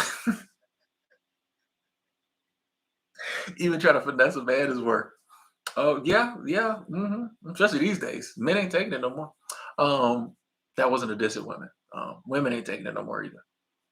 I think it comes down to, and I'm glad you brought that up. I think it comes down to, yeah, figuring out what you want to do and what brings you joy might not be passive. I think we should start with what do I want to do? What brings me joy, if possible? Because I think that works better. Joel bought 10 acres of land. Jealous? Congratulations. I mean, Jeff, excuse me. Congratulations. Hey, G Max, starting the process of getting rid of your stuff. Yes, good to hear that. Good to hear that. Good to hear that. Good luck. What up, ex skeptic? So you got a chill life. We blessed. Hashtag blessed. We it took work to get it. It took work. There's stress.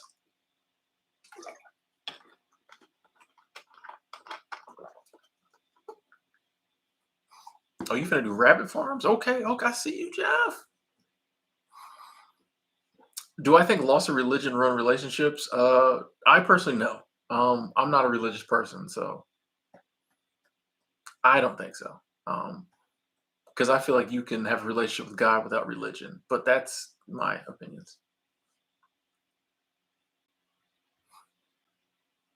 Praveen sitting outside on a bench. I see you, Praveen. Enjoying that outside air.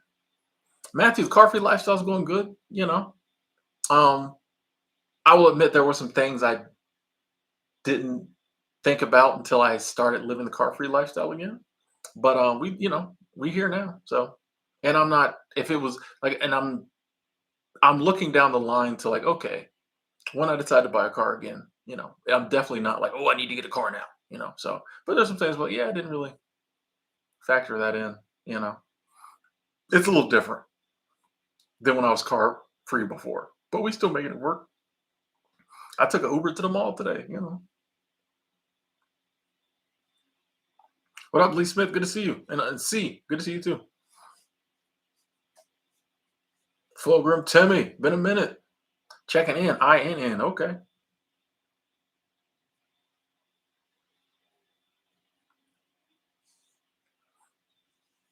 What are and I'm with you, like, I'm not against people being religious. Some of the best people I know are very religious people, and their faith plays a big part in who they are. So I'm not against it. I'm just not religious. So I don't know if I think the decline of religion killed relationships. But yeah, I have nothing against religion, you know. Do what you do. Like I would never think I know best how people should go to God. I just go my way.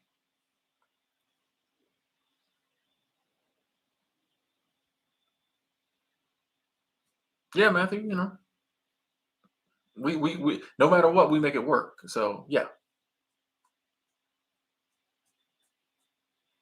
Probably the harder part is I've never been like doing kind of Airbnb living without a car. So there's a lot more work involved in finding a place to stay, which I didn't really factor in because I hadn't done it. But it just makes me have to. I'm learning more. I'm getting really. I'm doing a lot of research about walkability in cities. You know, watching a lot of City Nerds YouTube account because he doesn't have a car.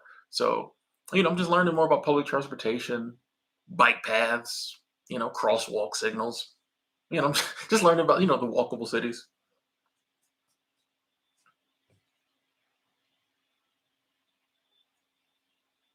Sebastian, I have no political views, so I really don't care who wins the election. Not the slightest bit.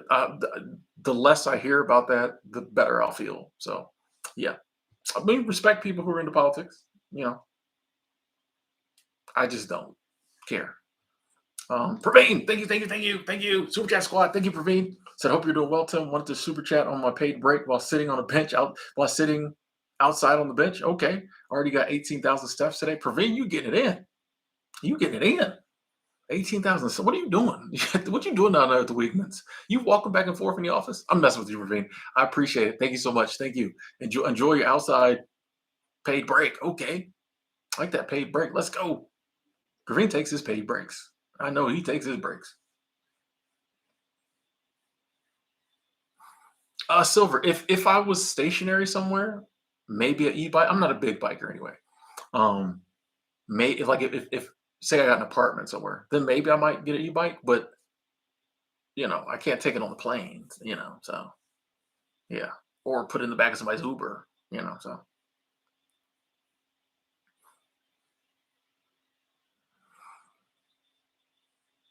sometimes Fulgur to me, I'll check out a comic book place sometimes. Like I said, if I mentioned earlier, next home base I find, I'll probably will be down at the comic book shop, pretty regular. Yeah, Lee, when you Carlos, you gotta have a good pair of Skechers. I went looking for a new pair of Skechers today. They didn't have none. I need a Skechers store. I know in Salt Lake City they had a Skechers store. I never went in there. I need a Skechers store.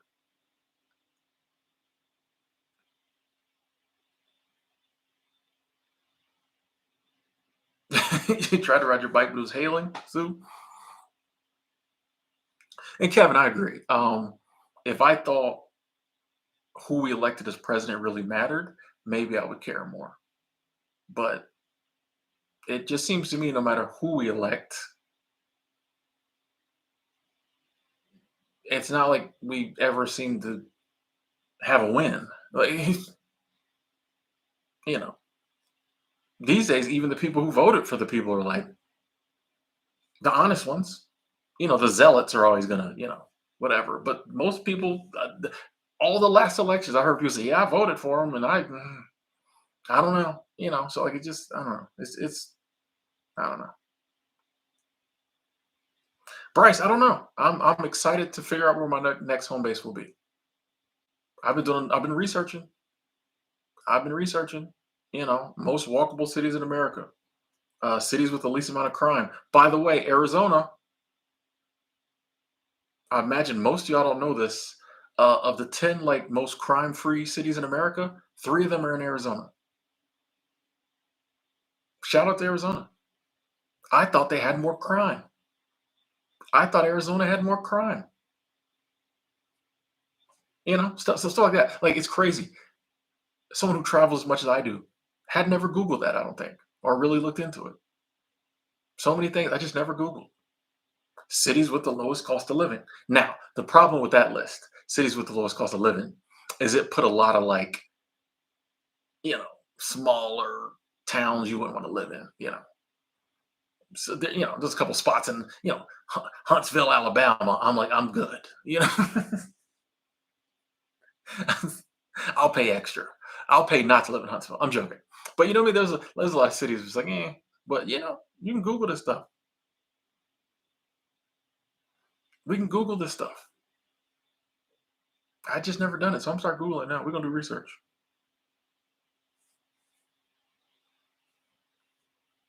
Praveen's up off the bench. I love the play by play. Praveen's like, okay, I'm off the bench. We're gonna walk.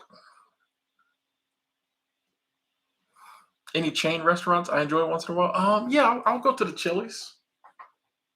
I go to me and my roommate in Denver.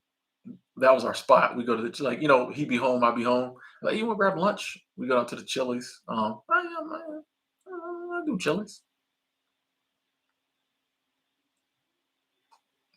That is true. College town's more walkable. I agree. Oh, most of Huntsville's okay. Birmingham, you got to watch out for. Um, yeah, I think it's gonna be a pass for me on both.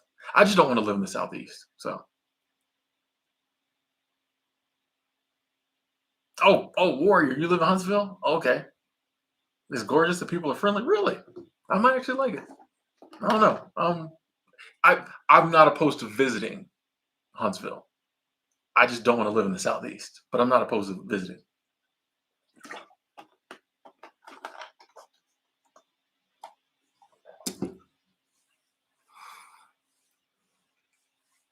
Hilton, I'm just wondering if maybe the stuff we're going through is going to bring about the change we need for humanity. You know,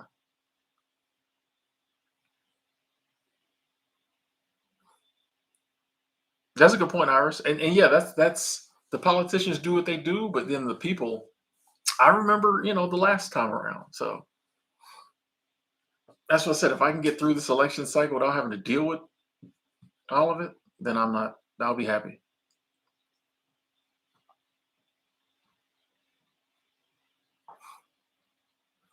Yeah, I definitely did say Arizona was walkable. Um, and yeah, but has some of the lowest crime in some of its cities. It didn't rate very high in any other metrics, but on that one, I was surprised. Interesting. You're welcome, Praveen. Sebastian, no, I don't. I didn't hear about that. I try not to get too worked up, honestly. And this isn't a chat where we like to bring up too much the specific news items. But no, I don't think we'll ever let off any nuclear weapons. And if we do, we'll all be dead. So why would I worry about that? Like that, like if we set off one nuke, they're gonna set off 10, we'll all be dead. So like why would I worry about that? So I'm not the slightest bit worried about it. Here's the thing: whatever is gonna happen these next few years is gonna happen. I can't control none of it. It'll if it's bad stuff, it'll happen and we'll have to deal with it. So I don't get too worried, or I try not to get too worried about what's gonna happen because just like the rest of my life, stuff happened, I dealt with it. That's what the next 5, 10, 15 rest of my life's gonna look like. So that's why I don't get too wrapped up in like specific stuff. Cause like if it affects me, I'll deal with it. Like me worrying about it now ain't gonna stop it. So yeah, I don't think we'll ever have a nuclear war, but I'm not worried. I'm not the slightest bit worried if we do, because I won't know about it. Except for about a split second. Like what was it? Then I'm off to be a moonbeam over Zarthon. So let's go.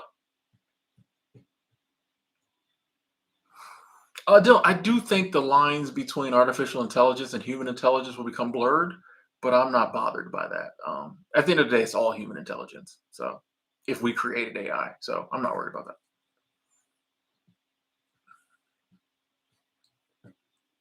Nah, I don't like. I don't want a bike enough to deal with dealing with one. Like I'm two suitcase Timmy, so if it can't fit in the suitcase, you know what I mean. Like I just don't really need. I don't like. What's the difference between a bike and walking? Like, yeah, bike's a little quicker. I would, yeah, I'm good. Yeah, it's just too much hassle. I don't like hassle.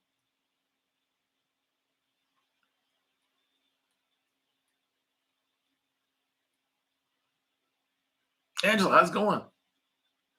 Oh, talking about Arizona. Angela gonna jump on me. Bozeman not walking in the winter. You telling me, Lee? I know. I love walking in Bozeman.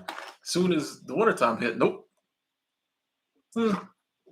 Well, I mean, there'd be days. There'd be days when the sun was out.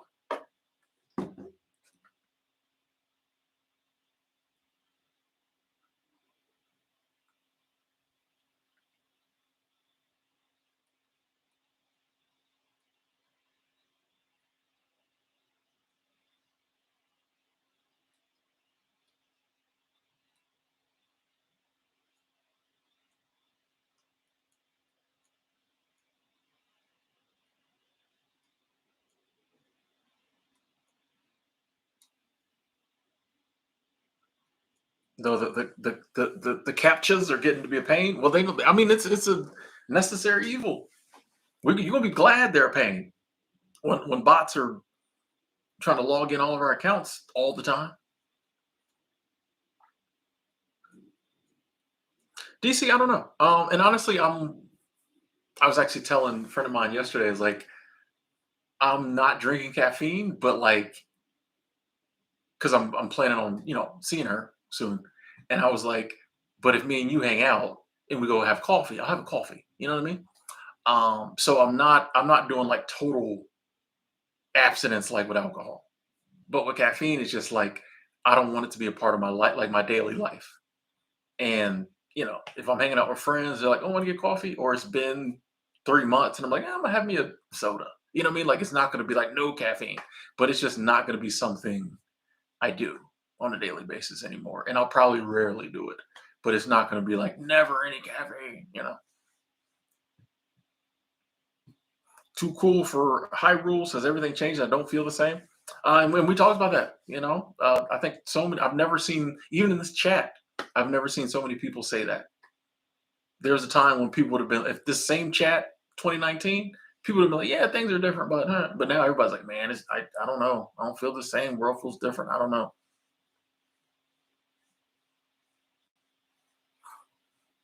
Yeah, Michael, Matthew, excuse me, Matthew S. Yeah, I don't mind walking. So like, I walk for fun. So yeah, like a bike is just a hassle.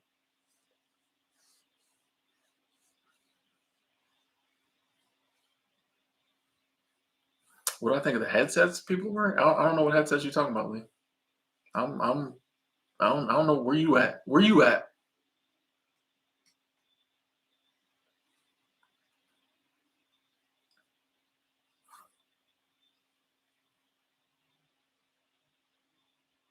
Oh yeah, Iris, definitely, definitely. It's, and I don't speak on racism much, but it's definitely experienced it more in the Southeast. Now, in the Southeast defense, I live there longer, but still, the overall, it's just more racially charged from my experience in that region than when I go other places. So it's always ironic when people will be like, "You lived in Montana, ain't it racist?" And these people are from Florida. And I'm like, "No, it didn't, bro, like stop." But you wouldn't know that till you go. I didn't know that. I just assume everywhere was like that. And then I've gone to the places like, "Oh, it's not." I mean, they're still whatever, but it's not that same. It's not in the soil. It's different. And for me personally, I appreciate not being around that on a regular basis. And like I said, it's not even as if there's racial things happening to me every day, but it's just a more of an overall vibe in that region I found. So yeah,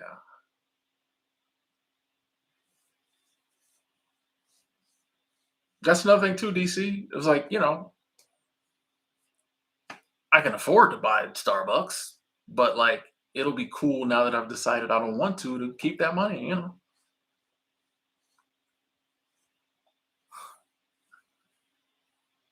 Montana's a cool state, Doctor X. Like Montana's on point. Like Bozeman is, it's changing too, but Bozeman in 2018. 16 was like the city. You know what I mean? Like that. And even still now, Bozeman is an amazing city. Like Bozeman is a type of city. If it wasn't so expensive and it didn't have winter 6 months out the year, I'd just go back and live in Bozeman. But it's out of my price range for the most part. But Montana's awesome, man.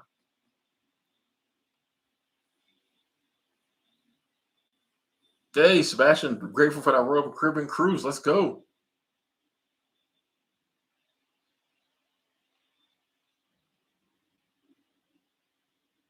Yes, I ain't got down to one suitcase. Mm-hmm. Cyan. Yeah, Cyan, boy, he minimalist, which is weird because like he never talks about it. Every now and then, but yeah, I'm a minimalist. I got one, but like he don't ever talk about it. But like Cyan is hardcore minimalist. Like, yeah.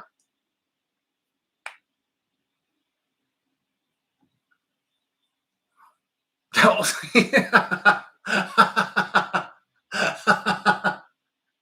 Cyan come through the chat. I see you, brother. I see you. See, I gotta stop giving people compliments. I be forgetting they might be in the chat. They getting the big head. Shout out to you, Cyan. Um, Lee, he wants his $20.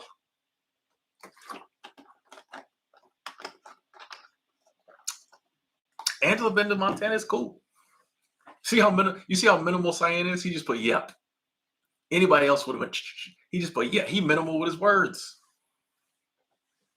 He minimal with his words.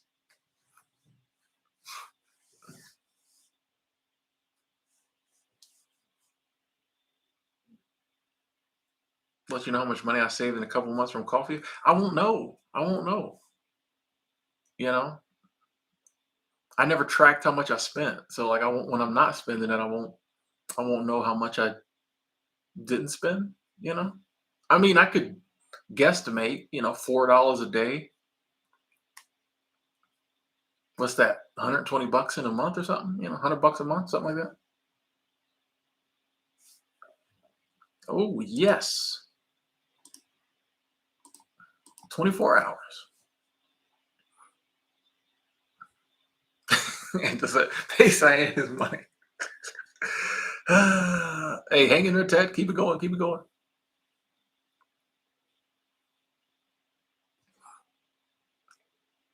Okay, another one. We're gonna go 30 minutes on this one. Handing out them timeouts like it's cookies. Yeah, and it wasn't the money. That's a byproduct of it.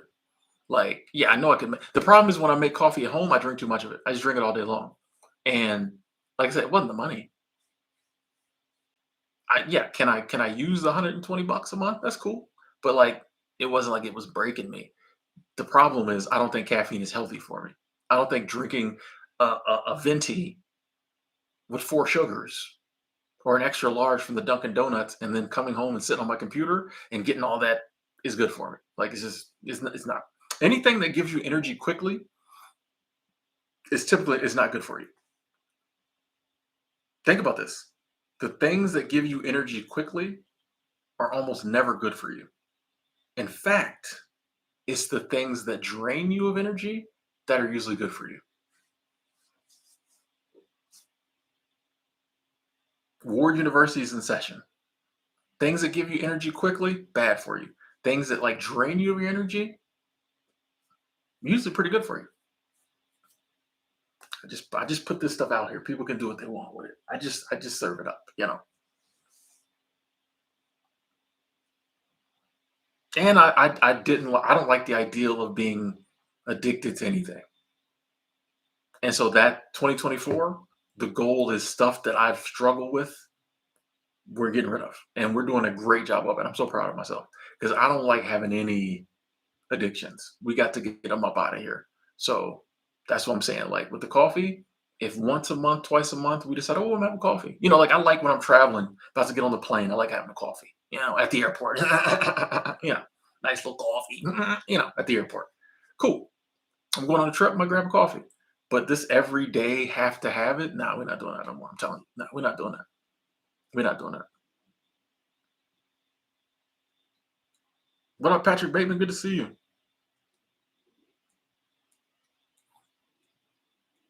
Pizza boy. Orange juice gives you that kick. Okay, okay. Yeah, I know about the classic EC horror comics, but I never collected them because I don't like horror. But a lot of the people I used to like watch their comic book video, they were into them. Some of them are pretty. There's a couple of them that are pretty pricey issues. Some of them, yeah, yeah. Diane, that was my thing. It was my ritual to have coffee, but then I realized, is it an addiction too? Like if I go to quit, can I? Do I get a headache when I stop? What would happen? I would get headachy. I get irritated. I'm like, yeah, I gotta stop this because I can't. Nah, it took. I mean, it's a process, but like, it just hit me one day. I'm like, I'm not. And if he's still in the chat, shout out to my boy Cyan because he gave me some motive. He didn't even know he was, but he gave me some real motivation about it the other day. Um, we were talking about it, and I'm like, you know what? Yeah, I think we're gonna really gonna do this.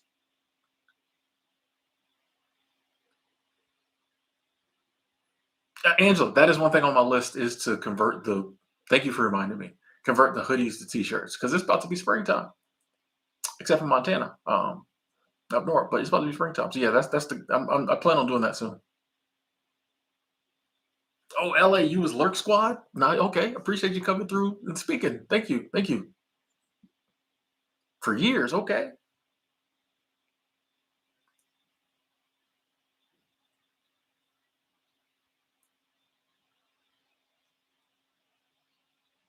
No Saints. Two words still here.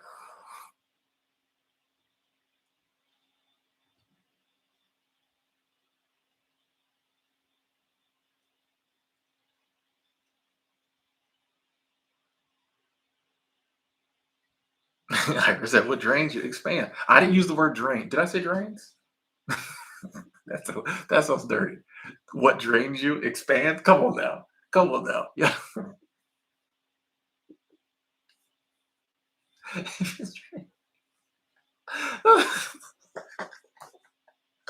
Ah, okay. I'm so, see. I'm childish. I'm very childish. I'm very childish. Very childish. Hey, see you later, Sebastian. Yeah, I mean, that's what said. You stop coffee, you get headache, you irritated. I'm like, well, this is crazy. If I could just stop drinking coffee and it was fine, yeah, yeah. But it's like, man, I have serious life side effects when I stop drinking coffee. I'm like, no, we gotta do something about this. We gotta do something about this.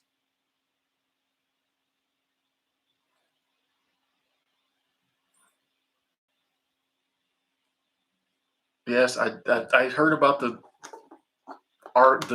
I don't believe it, but that you can. I'm not even gonna address that. It's so the fact that they're trying to this. Never. I'm not even addressing. Mm, mm, mm, mm.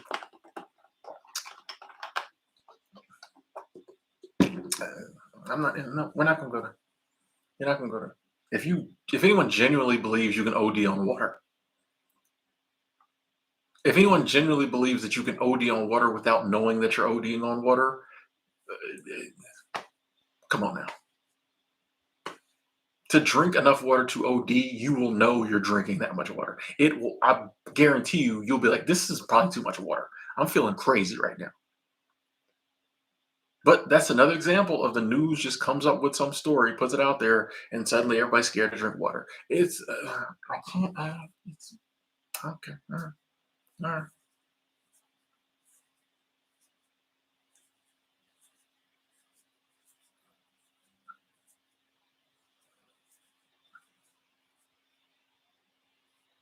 Hey, glad to hear that, honey dip Bohemian. Nice name.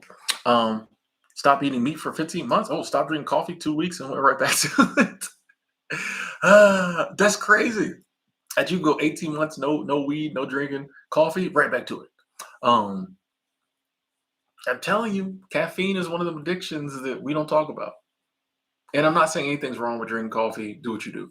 But it's one of those things that like I think a lot of us are abnormally whatever to it if you don't use the word addiction.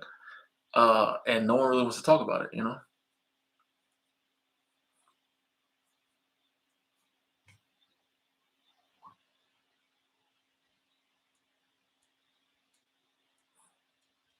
I mean, but there's such a thing as too much of everything.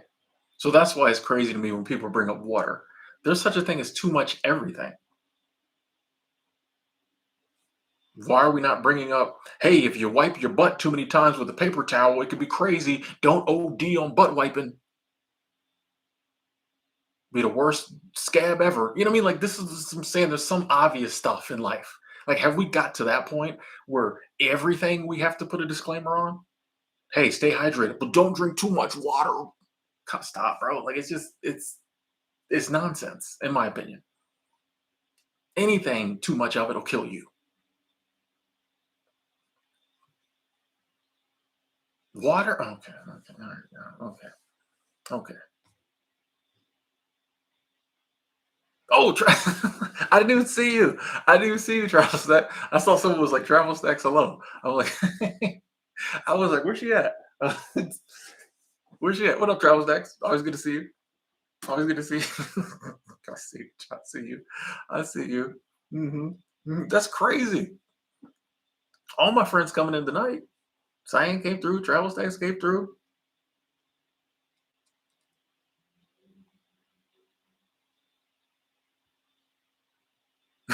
People talk about OD on water, drink nothing but soda. Facts. It probably was the soda companies came up with it.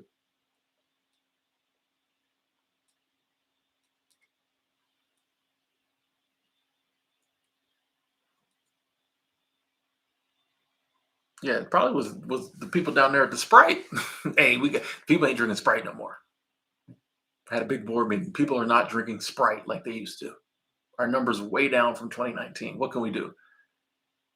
Well, everybody's into drinking water now. So if we could come up with a story saying water is bad, someone's like, no one's that stupid. The people aren't that stupid. Everybody knows water is good for you. Yeah, but if we could, what if we had a story about someone drinking too much water? I said, no one's that dumb. No, no, no. Try it. It didn't work. Okay.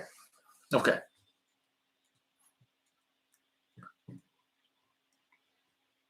That's the same thing. They had that same discussion back in the day back in the day, there was a new model of car once every, I don't know, 20 years. When they came up with the Model T, they just kept making the Model T.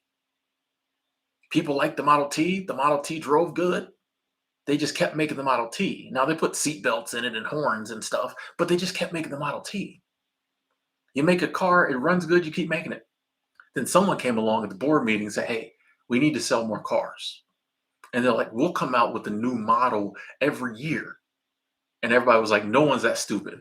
Like if you bought a car last year and it's running good, no one, or the last 5 years, you're not going to sell it, trade it in to get a new one just because it's a new year. They're like, nobody's that stupid. They was like, try it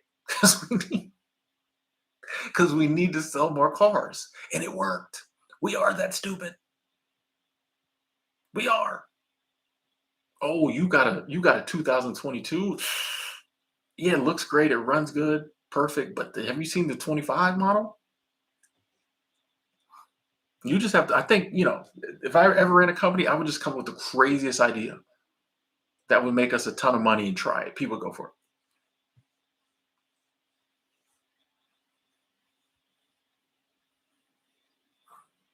Any takes on Idaho? I was driving through Idaho recently, Jim, and I was like, I need to come back here.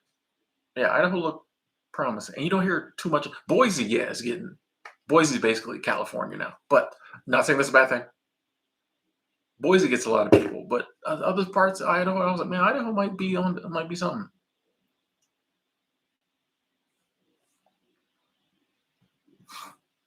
Same with the cell phones. Exactly. Hey, we'll just start doing it. We'll just do another cell phone, change very little, and just give it a new number. Instead of it being number, this is the one, then we'll come with the two and the three. They're like, nobody's that stupid. The last one just came out 11 months ago. Try it. It's the same phone. We just make it bigger or smaller. Take something off, put something on. Say the camera's new.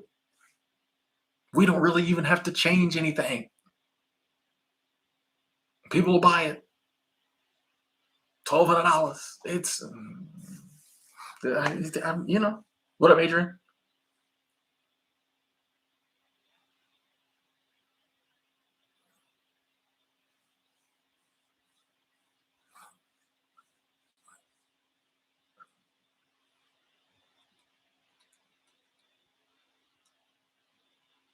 One second, ladies and gentlemen. I'll be right back.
I had to take a little bathroom break. I don't want to get too much water in me. I had too much water in me. I was getting scared.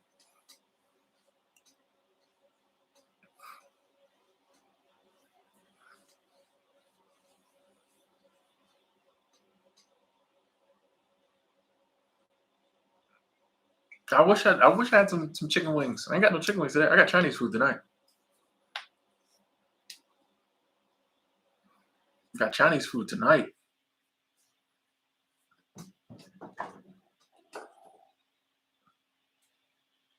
and some old juice. I got some juice in there from about. Does juice go bad? Does juice have a date on it? Ooh, that don't look good. That juice look rough. Does it got expiration date on juice?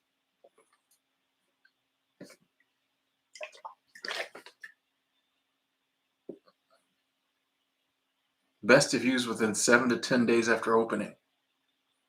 Yeah, that might get poured down the drain. That juice look old. That juice looking old, buddy. I think it's fruit splash. I'm not sure it was that color. That juice about 2 weeks old. No, we're not drinking that.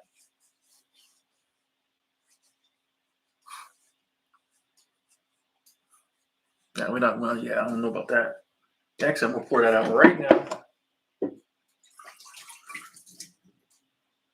just so I don't forget. Get thirsty later. You ever said you weren't gonna eat something and then you got hungry and suddenly it didn't look that bad? I'm not gonna eat that. I'll throw it away tomorrow. Then later that night you got hungry, ate it anyway. Nah, I don't know. It just didn't look. Skeptic. Yes, I've read a lot of the most popular Stoics, and I do like Stoicism. Just the idea of like control what you can, control what you can't. Eh, like I love that. Very simple. Just and I feel like a lot of the holy books kind of have that same ideal in them. Iris, thank you, thank you, thank you, thank you. Super Chat Squad, thank you so much, Iris. Thank you. I appreciate that. Thank you. I feel like a lot of the holy books kind of say the same thing, whereas they might say, you know, turn it over to God, Allah, whoever. It's kind of the same. What you can deal with, deal with. What you can't, let someone else deal with it. Thank you, Iris. Jeb, yeah, I think I've been here a few weeks. We've been here a minute. Sometimes the time blurs or stops. It's weird. Sometimes the time flies, sometimes it stops. I don't know. I don't always have indicators of the passing of time. So like nothing changes. So, unless it's like a holiday or something special, every day is the same. So like it's hard to know unless I got something coming up but just a regular week, it's hard to kind of know what day it is or like how long I've been somewhere because like I don't it's not that I don't even know what day it is. So how can I track how long I've been here? So Neil, I'm not a van dweller, no. And welcome, by the way. Uh Wade Wilson, I play Age of Empires 2 from like the late 90s, early 2000s on PC. That's about it. That's about it. Mo, I have quite a few friends in law enforcement, so I think we definitely do better with laws, and therefore we need people to enforce those laws. Could our legal system do better? Yeah, but is it better than no legal system? Probably. So I have utmost respect for people who spend their life enforcing the law, trying to make the world safer for the rest of us. Utmost respect for them. Hey, see you later, Diane. Appreciate you hitting the like button. The likes looking good. The views looking good today. It's a it's a good stream.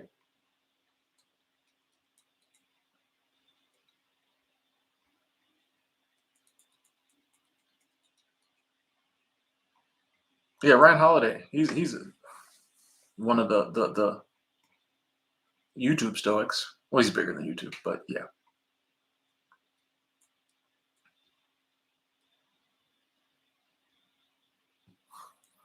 Marlon, I think financial independence, retire early. I'm all for the concept. You know, I think some people in the movement are very zealous, which is their right. But yeah, I'm all for the concept. I personally wouldn't say I follow the fire movement, but I'm all for financial independence. I'm all for people retiring early. So I think it's good there is a movement like that out there that people who are trying to do that can turn to. I just heard that sometimes the community can get really fired up, but I'm sure that's just the extremes. I'm sure there's a lot of people in the fire movement who are just regular people trying to like get about the rat race quicker.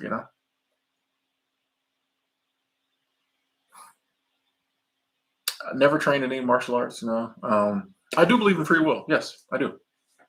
I do. Um, I don't see any reason not to. See, I believe in it.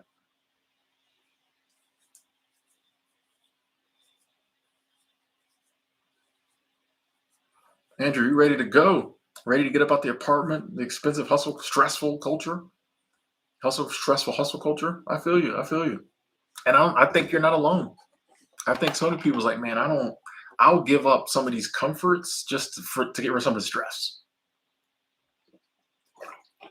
Because I think a lot of people are like, I'm not getting to enjoy the comforts because I'm so stressed out. So what's the point? Whereas I can get rid of some of these comforts, the big apartment, whatever, nice car, whatever, high paying job, and do something different with less stress, and I'll probably enjoy it more.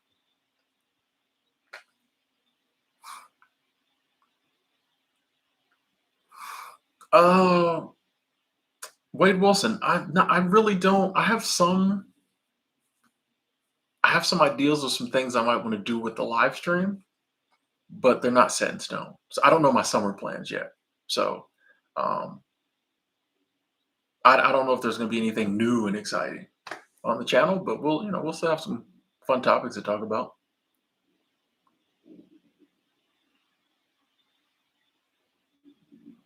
Abdu, I don't know if I'll ever do paid consulting calls.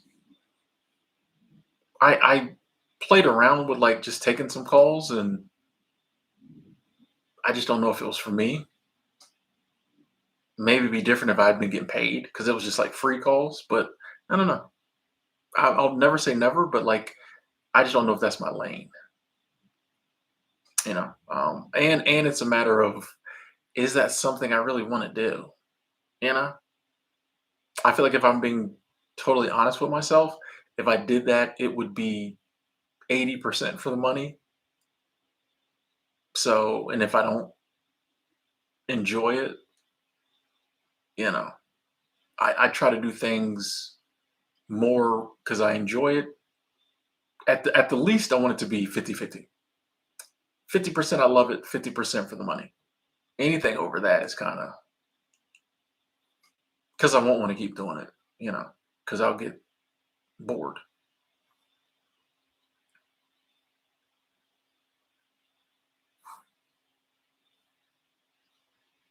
Well, water enjoyer. I think that to me, that's what minimalism is. And I understand like you don't have to use the label minimalism. I'd never put labels on anybody.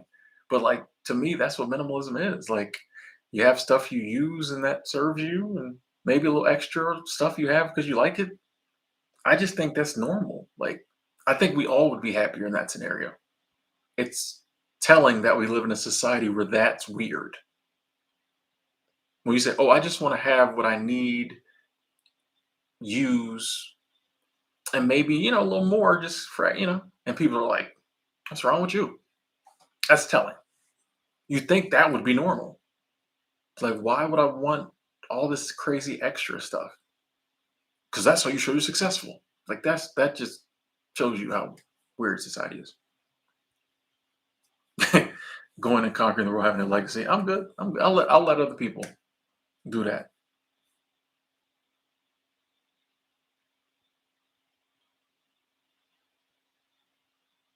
Hey, Fern Dog driving that old bad paint Toyota as you paying yourself each month. I feel you. John saw a cloud that looked like a kitten face earlier when we were talking about kittens. That's a sign. Turn that news off. I don't have a spirit animal. I don't even know what that means. If I had a spirit animal, it'd probably be water. Tell me that's not an animal. It's my spirit animal. I can pick what I want. Yeah, I don't. Yeah, people have asked me that before. I'm like, I don't think I need one. Marlon, I do not want kids ever. No, no. Period. Period. Poop. I don't. No, I don't want kids ever. No, no. Fisky, I make friends with women easier, I think, than men. Yes, me personally, yes. I've always had lots of female friends, so I get along very well with women in a friendship capacity. Um, I mean, I get along with women in other capacities too, but like when it comes to friendship, yeah, like I get along good with women. Um, and I think a big part of that is, say, I meet a woman and like this for everybody, but women is the only one where there's extra steps. But like I just go into it. It is what it is. You know what I mean? And if we hit it off and it's friendship, then it's friendship. If I hit it off and it's friendship and sex, then it's friendship and sex. If I hit it off as friendship, sex, maybe, and then dating, then it's that. But none of none of those have to be. And I think that's not always the case with all guys or even all women in the reverse. So like I think it's easier to have friends of the opposite sex, even if you're attracted to the opposite sex, if you go into meeting someone open to like whatever's on the menu's cool with me. Whatever's not on the menu's cool with me too. Like I got no expectation here. I might be like, but if it doesn't turn into that, then like I'm not gonna make it that or be dropping subtle hints about, no, it's just like if we friends, we friends. If it turned to something different, cool. But like if it doesn't, that's cool too. You know? Fern Dog. Thank you, thank you, thank you. Super Chat Squad, thank you. Said tomorrow's coffee's on me. We're not drinking a coffee tomorrow, probably. No, I don't think I will. So I'll use it for like a smoothie or a kombucha or does kombucha have caffeine in it? I don't think so. I'll use it for something non-caffeinated. Something non-caffeinated. So thank you, Fern Dog. Thank you, thank you, thank you. Thank you. Super Chat Squad. Thank you. Thank you. I appreciate that. Thank you. Appreciate that support. Yes. Angela, think about getting that 2025, but don't want the insurance and the car payments. I did them $800 car payments.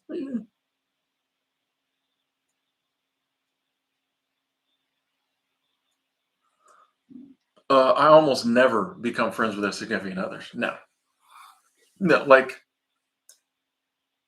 if because a lot of my female friends, like we worked together and we became friends.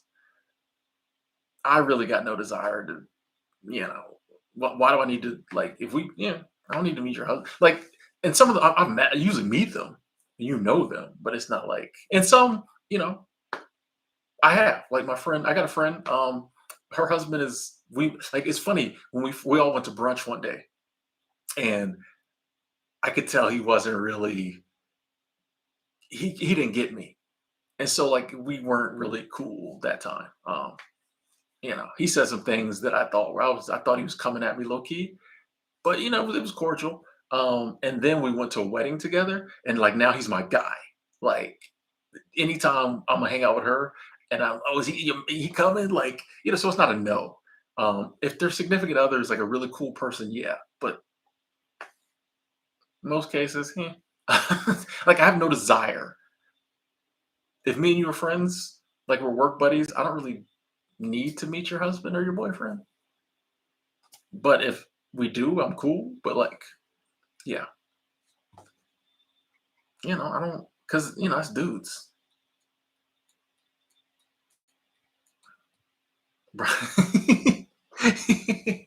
I've done brunch before.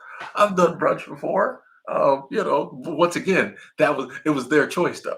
I didn't say let's go to brunch. They was like, let's do brunch. I'm not fancy like that, but they wanted brunch. It was their decision. And it was a little, it was, now that you mention it, it was a little fancier place down in Bozeman, one of those little chic places in Bozeman. You know, I was like, I don't, we could just go down to the IHOPs for what I'm trying to say. I have, yeah, they have IHOP in Bozeman. We can just go down to IHOP, but they said, well, let's go down to the little whatever and have the thingy. Wasn't my ideal, is what I'm trying to say. Tea snacks. And just addicted to chocolate? Okay.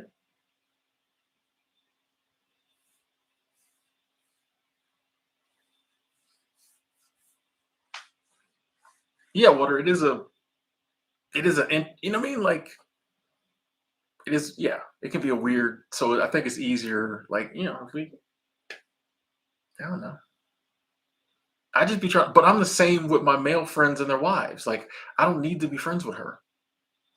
If we all get together and she's cool, like for example, some of my male friends back home, me and their wives are great friends. You know, some of them don't really like me. You know what I mean? So it just depends on the people. You know, Tim's gonna be Tim. So if your wife don't like me, cool. That way we don't ever have to hang out. But like if your wife's cool, then like cool, you know, hey, come by the house, we'll all get cool, cool, cool. You know, it just depends on really whether they like me or not. But I don't really need to hang out with your significant other. You know what I mean? Because I would be the same way. Like, but I was that was always literally, and part of this was because my girlfriend was very introverted. But I think she hung out with my friends once, and that was before we really started dating. And then she was like, "Never again." But like, she never went nowhere with me. Like, if it was fellas night, it's fellas night, bro. Like, and I think, yeah, she was like, "I'm not trying to hang out with them dudes no more. Them dudes are crazy." But and I think it didn't help that when I brought her around, we weren't dating. So like, I wasn't really like, "Nah, y'all can't talk to her. She's with me." I was just kind of like, you know how it is. Never mind. You know how it is. You bring somebody around, like whatever. But like, yeah, it was. I think that didn't help. I don't think she was thrilled about that, so she never hung out with my friends again.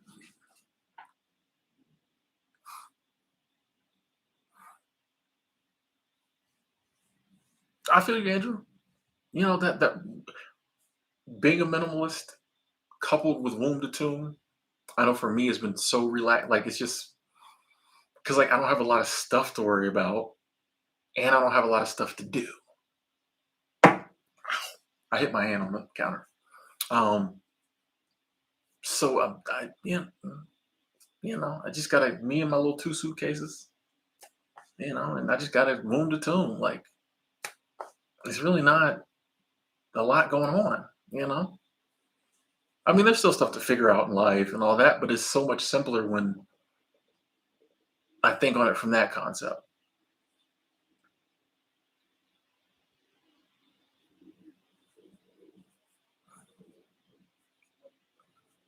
Why were you parked at a Walmart in South Austin 4 in the morning?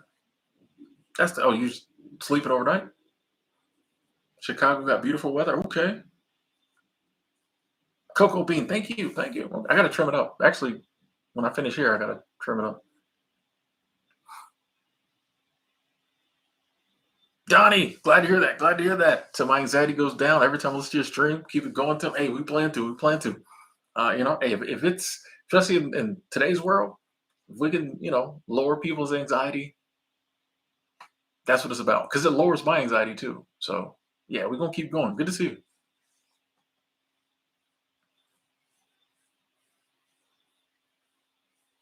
Somebody tried to open your door. That's crazy.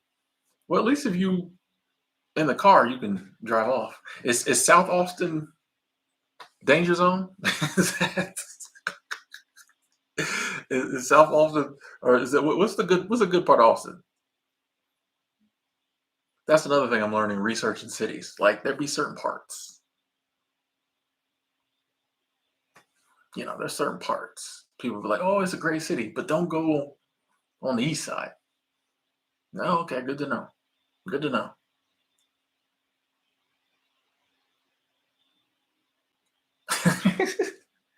They were trying to reach you about the car's extended warranty. No, they do that. They call me about that when I don't even have a car. They were calling me about my extended warranty like long after I paid the car. It wasn't even like I'm like, what? I paid the car off. How do I have an extended? Like it's funny. It's funny. I'm like, who's calling about like who is this? Is it a scam? Is it a legit company that just calls anybody trying to put an extended warranty on a car? I'm very confused.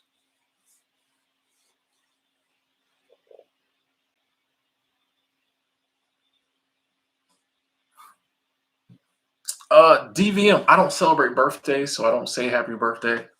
But I will say, Mike, Mike Hall, glad you made it. Another year around the sun. Actually, that's probably a joke. They're probably trying to get me with that one. Is that a real person, or is that one of them things?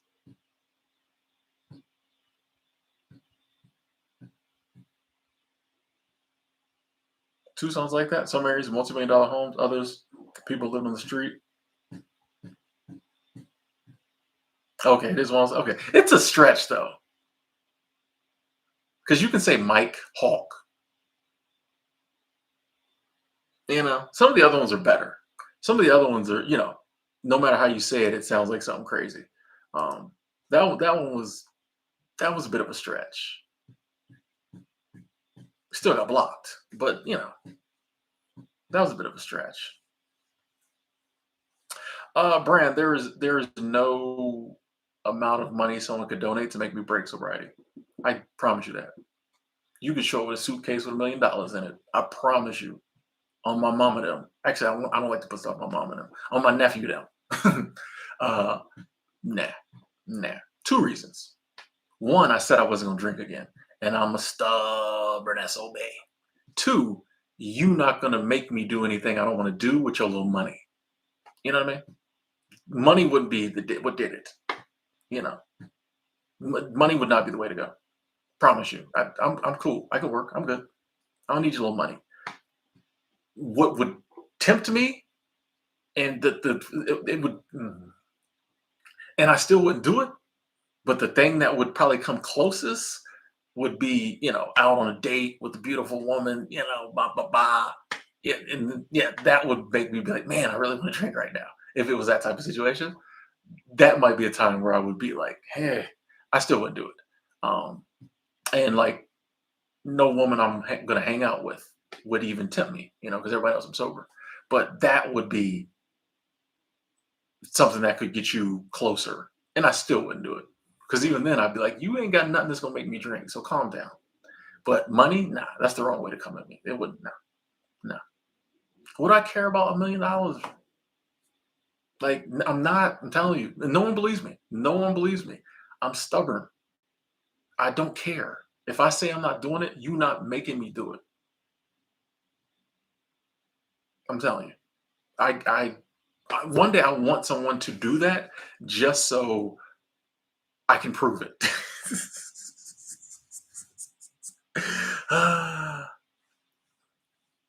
Just so I can prove it. Just so I can prove it. What if you were rich, you would get any girl? That I'm not even gonna. If you if you believe that, two things. If you believe you're rich, you can get any woman. There's a problem there. And if you believe you have to have money to get women, there's a problem. So I don't believe either of those. So I don't care about the money. No. Now, if someone wants to give me $1 million, sure, I'm gonna take it. I'm gonna donate, but I'm not gonna break my sobriety for it. No, no, don't, no, no.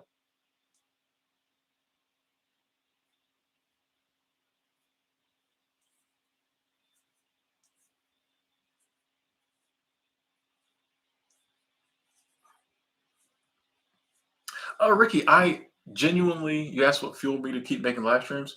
I genuinely loved making live streams. Like, I love this. Um, because if I'm not doing, if say tonight, if I wasn't doing this, I would just be sitting here by myself, which is cool, but I do that every night. Oh, I do that every day, every night. So I enjoy live streaming, interacting with y'all. Um, the super chats are nice too. We put that out there. But like I just enjoy the message. I like talking about this stuff. It'd be stuff I need to get off my chest. So I just love this format. Videos are cool too, but I just love this format. So the big part of it is like, yeah, I'll be sitting, I'll be alone. I'll be alone.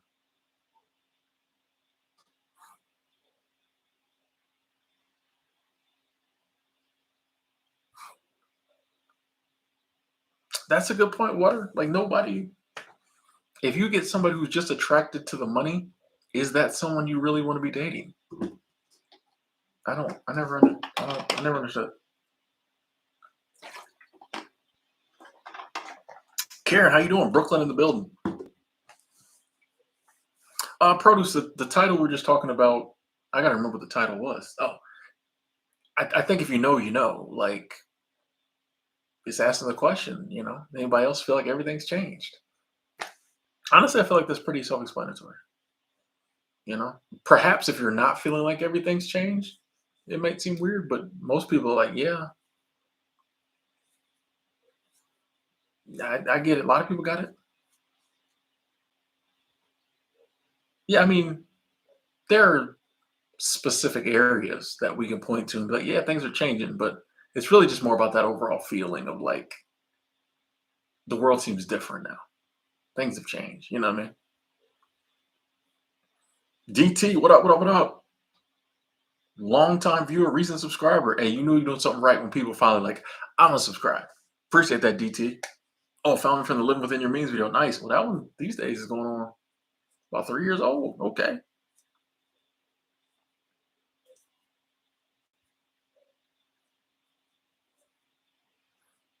John needs a change for the better, like getting in shape. Okay.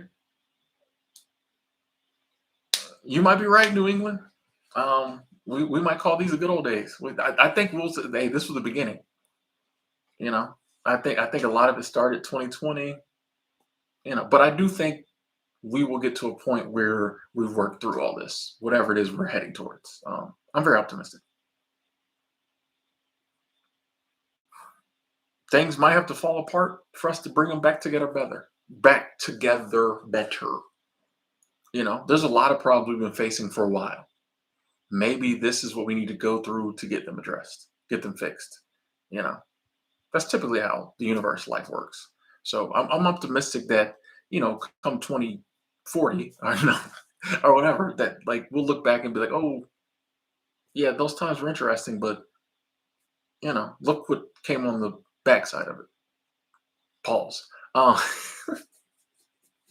See, y'all started it with Mike Hawk.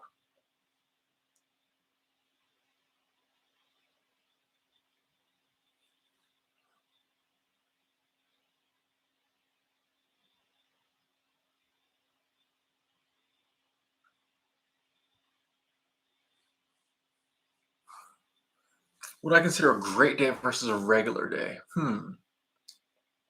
When all my teams win, if I get to like talk to some of my friends, you know,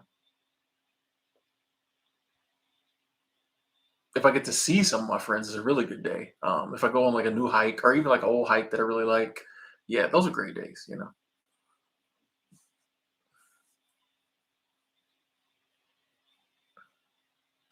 I don't know if I'll live to be 100. I honestly, it's not a goal of mine. I'll live as long as I'm allowed to live. To live. If that's 80, cool. If that's 100, cool. Like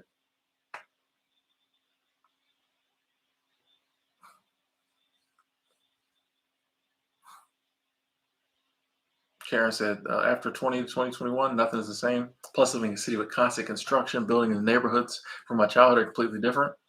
Not always better.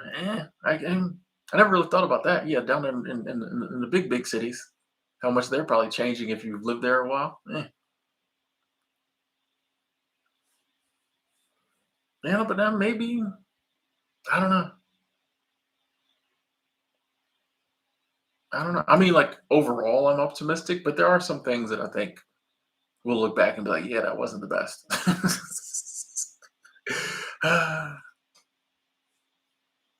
Hey, Jonathan, if that's your goal, go for it. If that's your goal, go for it. If that's one of your dreams, I say go for it.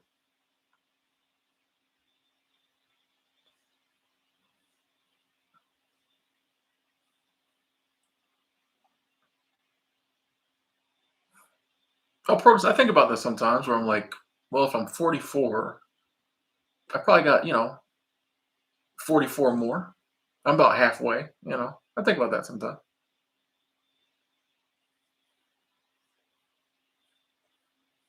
The wolf is here. I see you. Yeah, I think about yeah, I'm about halfway.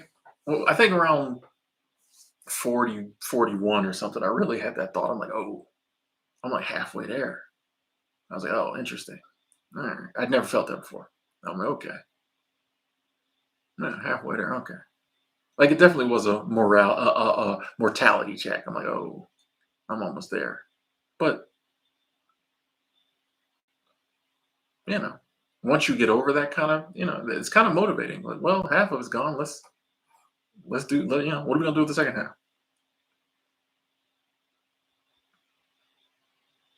Arania, Arania, Pennsylvania, the building. How you doing? DT. Right now, I'm just doing my internet stuff. So I'm trying to figure out my summer plans as far as work. But right now, we're just kind of doing our internet stuff. So blessed.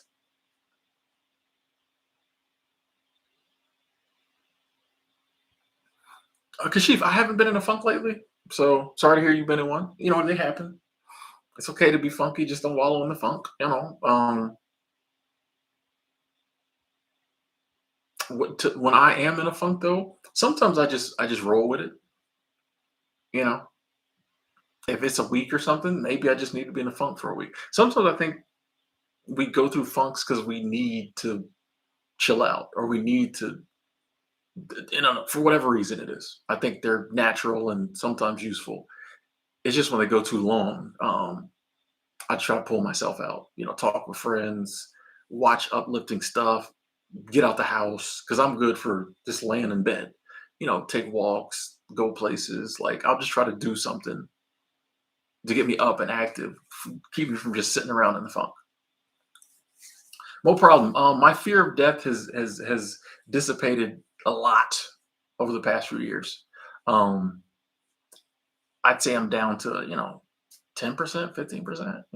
Maybe 20%. I used to be at like a 95%. So I think we all have some level of fear of death, but it's not nothing that crazy anymore. Like it's coming.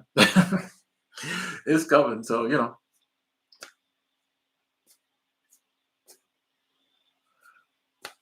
and I think it's just a doorway to my next existence. So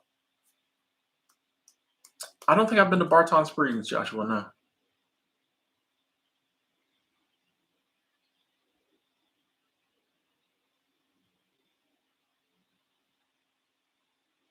2019 was the last time things were normal. Nick, I can agree with that. I can agree with that.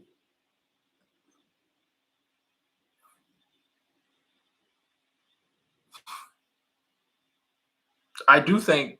our fear of death keeps us from fully living. Yes, a lot of times. That's why I was like, I don't want to be scared of it because I don't want to, it ever affect my living. If I can accept, I'm looking over there because I bought some pants from the mall today and they don't look the same color now. I thought they were a different color. I'm like, that's not the color of the pants I bought. Anyway, um, yeah, it's like if I can accept death and not be afraid of it, then I can take more risk, in life.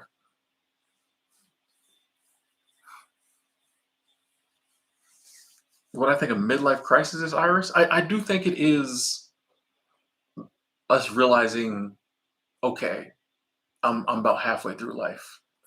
And I think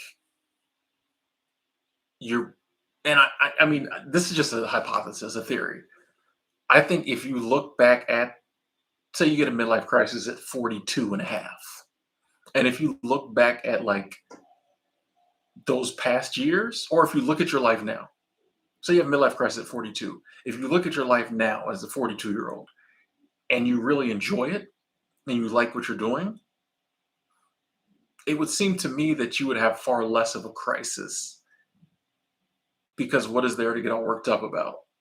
But if you're not currently at that age doing what you want to do, I could see having a midlife crisis because you're basically like, oh, my life is halfway over. What am I doing? Or if you didn't do the things, you'll notice what people typically do in a midlife crisis is they start doing the stuff they could, a lot of people did younger.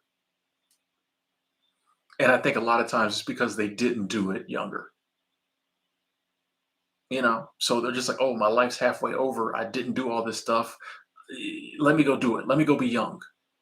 But I think the people who were young when they were young, it would just seem maybe it wouldn't hit them as hard because they already did that. I had my youth. I enjoyed my 20s. I enjoyed my 30s. I'm enjoying my 40s. What is there to have a crisis about? But I think a lot of people, and it's society's fault. 18, 19, they get put on the treadmill of life and they just follow the step. Then at 40, you stop, look back, and like my life's halfway over. And what am I doing? Do I really want to do this for the rest of my life? And I think people just like they just kind of rebel, which is I think is a good thing. I think midlife crisis is good, as long as it doesn't like affect your mental health too much. But like, I think it's good to be like, I'm just gonna do some stuff. I'm gonna enjoy my life. The classic, oh, older middle-aged man gets a sports car, starts hollering at younger women. As long as you ain't married and messing your marriage up, I don't think there's anything wrong with that. Have fun, bro. Maybe you should have done more of that when you was 25. So that's once again, I have no data on any of this, but that's kind of how I see midlife crisis. Richard checking in from the DR. How you doing? How you doing? Oh, we got China in the building. Metallic man. Okay.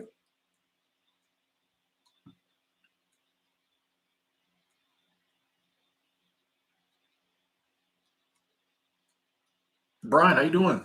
Hello.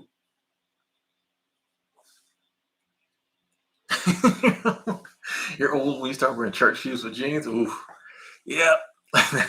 That's when you're giving up. But that's cool. You know what I mean? I think it's cool when you get to that age where you're like, man, I don't care. I'm just wearing what I wear. When you start wearing function over fashion, I can talk because I wear Skechers now because I damn near have to. My feet are like, are these Nikes? No. I have to put like Dr. Scholl's inserts in my shoes if I want to look cool. When you start going function over fashion, yeah, you've rounded a corner. You have definitely rounded a corner. Brian quit the rat race, bought a motorhome, about to hit the road very soon. Nice, nice. Good luck. Good luck. That sounds awesome. Let us know how it goes.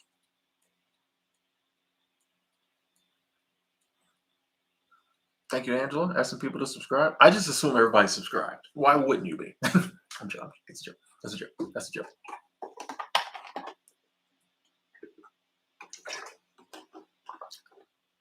Joshua Thompson, how you doing?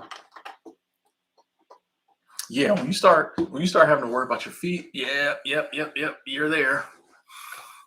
Yeah, you go 20s, 30s, beginning of 40, you don't care about your feet. Boy, I know for me, I hit 43, and Footsie said, "Oh, you gonna care, or you're not gonna walk."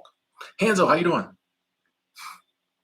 Juan, I've done seasonal work at Yellowstone Glacier National Park, and I worked right outside of. I never worked inside of Rocky Mountain National Park, but like right outside.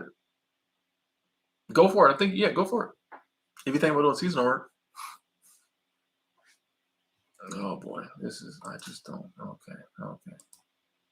I just don't need the proselytizing, folks. You're not saying. Tell watch yourself. Yeah, Brian, that planter, fat slides, boy, had me shooks. Had me shook, son. I'm like, I can't walk. Like I was doing the limp, and then my other foot started. Yeah, man. That was. I said, oh, okay. Trying to wear them flat bottom Nikes, them Air Forces, looking good. Okay, all right.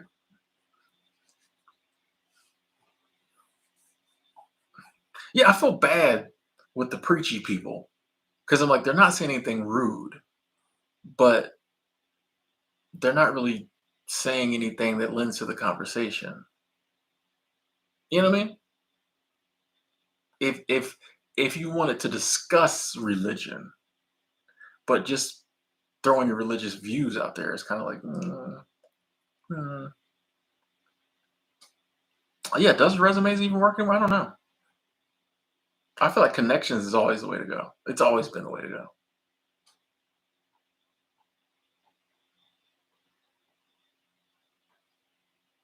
Well, Brian, you had to get the injections. Oh, sorry to hear that.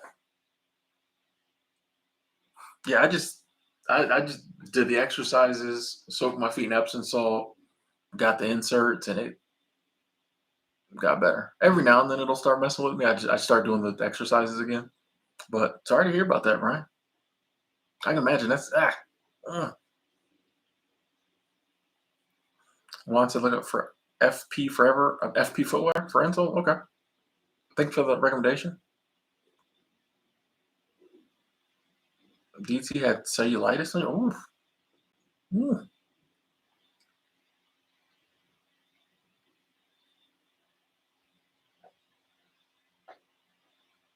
No, what are you good? You good? I don't ever say someone's commenting too much. If they're just in line with the chat. Yeah, that's never an issue. It's when people just start saying craziness. Hey, Gupta, glad to hear that. Glad to hear that.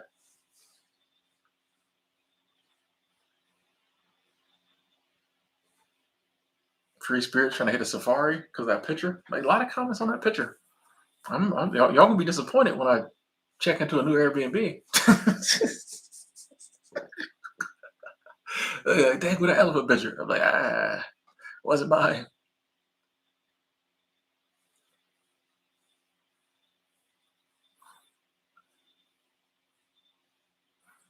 Will I name the elephants? Nah, I don't name stuff. The OGs on the channel, I don't name. I didn't name my car. I don't. I don't name nothing. Like it's weird. Yeah, I don't name stuff. Like if I ever got a dog, it'd probably just be called Dog.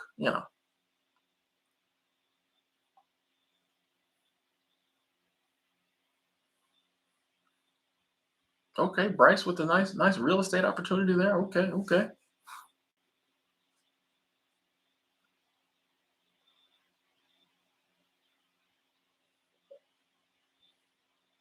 Yo, outdoors, you go barefoot? Okay, okay.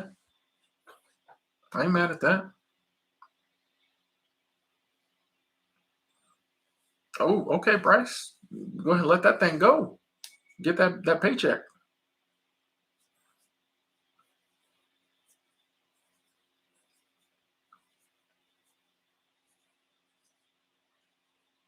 TJ, I wouldn't no, I don't think I was ever I was scared to do it. But once I got there, it was never scary. Season was never scary. Like I immediately, as soon as Even getting on the bus that picked us up to take us to Yellowstone, which was my first seasonal job, I calmed down on the bus ride because I was like, "Oh, these are some really cool people." You know, we was all standing around waiting to get on the bus, and I'll be honest, there was a couple of black dudes, so I felt, I didn't know what to expect, so I'm like, "Oh, so a couple brothers, okay." Um, that was before I knew like it, you know, doesn't matter. But super calm. I started calming down on the bus ride, and then when we got in Yellowstone, and we went by HR to get checked in, get our uniforms, everything. The people there were just so nice and so friendly that I immediately was like at ease. Like I was like, okay, like that, all my worries went away. I met the guys. Hey, you want to be my roommate? Because we both were in our 30s. So like day one, like I was fine, and then from there, it just start meeting new people. You know what I mean? So nah, it was only scared beforehand, as most things in life.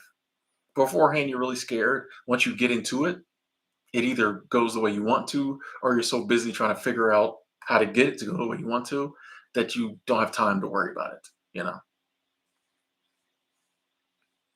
Hey, Allison, subscribe for a while. Finally got a chance to catch a live. Yes, yes. Hey, glad you had fun. Hopefully, we get to see you again. Thank you. Thank you for commenting. Thank you. T Mac, I don't know where the state of the country is headed. I don't know. I don't know. We'll see. Wherever it's headed, we're gonna have to deal with it. So I look at it that way. Like it does seem like there's a lot of stuff, but there's also, as we mentioned many times, a lot of good, positive, amazing stuff happening. And even in some of the areas where we seem like we might be headed in the wrong direction, maybe we need to go ahead and get there to fix it. You know what I mean? I'll give you an example. The wealth gap. The wealth gap is crazy right now. If you don't believe me, type in wealth gap chart and you'll be blown away at the wealth inequality, which is obviously a horrible thing. But the worse it gets, the sooner we get to the correction. So I kind of wanted to just go ahead and get so blown out of proportion that people don't take it anymore. And the sooner it gets there, the sooner hopefully we can figure out how to correct it. Um, Whereas if it takes us time, that's longer. We're living in this crazy, unequal world. So maybe some of this stuff is the acceleration that we need to get past this stuff. You know,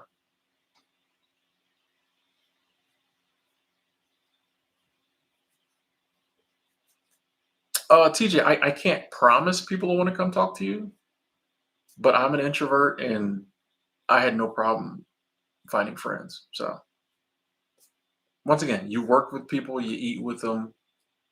It's only that you live with them. You're gonna make friends. Like it's even the I'll say this, even the people at seasonal jobs that nobody really liked still have friends or like acquaintances. We still go, oh, we gotta invite so and so. People might be like, ugh, but they still would. You know what I mean?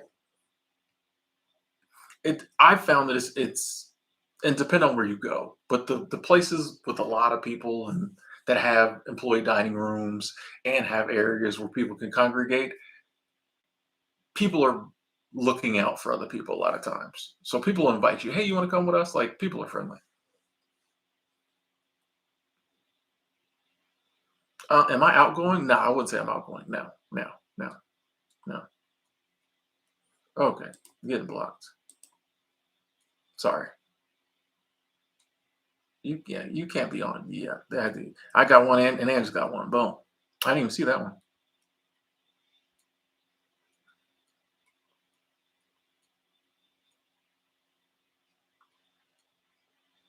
Hey, Moto went to Alaska 6 years ago. Yes, because of me. Thank you. You're welcome. You're welcome. You're a different person now. I keep telling everybody go to Alaska. I keep telling everybody. You know what? You know what? Just because I got to do it, folks. I do this every stream. Porks have to cut me a check just for this. I put in the. I'm gonna reach out to them see if they want to do something. Um, I do it every stream. There's a link. Go to Alaska. It'll change you. Don't take my word for it. Kenny said it too. Good to see you. Thank you.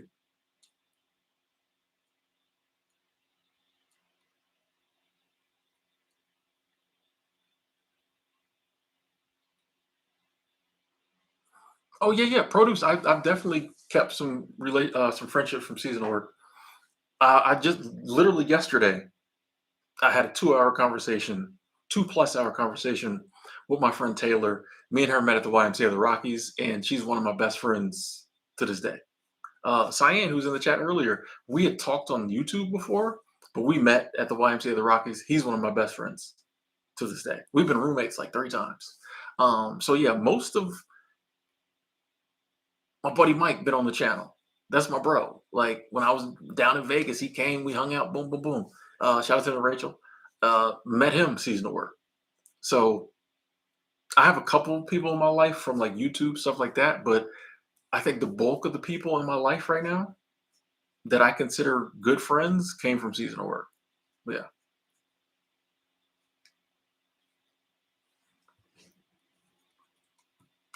Juan, I don't know if I could say what exactly shifted my perspective on life. I think it happens. So I don't know if there was moment like I know back in 2013, I just started kind of thinking differently. I started looking into tiny houses and minimalism and all this stuff. Um, and that led me to just wanting to live different. And that led me to finding out about like seasonal work. And then, doing that has changed me. And so I don't think there was one thing I can look at and be like that shifted my perspective. I just think it was kind of like the natural progression. Something changes and you start looking into this, you start doing this, that leads to this. Um, things would appear and options and paths would appear. And I would just be like, you know what, I kind of want to do that. And then I would actually do it. And I think that helps a lot too. When you actually do different stuff, then your perspective changes again. As you learn more, experience more, that changes your perspective. And so you just kind of find yourself changing more and more because you're doing more stuff, I think. So I honestly don't even think it was a thought process of, oh, I'm gonna change my perspective. It just kind of happened organically, I think. John, you declined a relationship because you got dogs sleeping with her? Yeah, I don't blame you for that. That could be a deal breaker.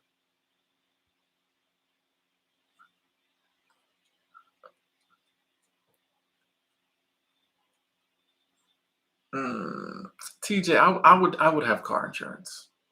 That's just me as big bro. Some things are worth the money, even if you don't feel they are. Car insurance is one of those things because you could find yourself. Health insurance is solely you.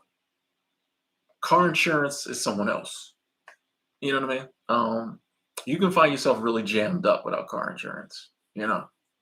I would really think on that because not to mention it's the law you dealing with, but yeah,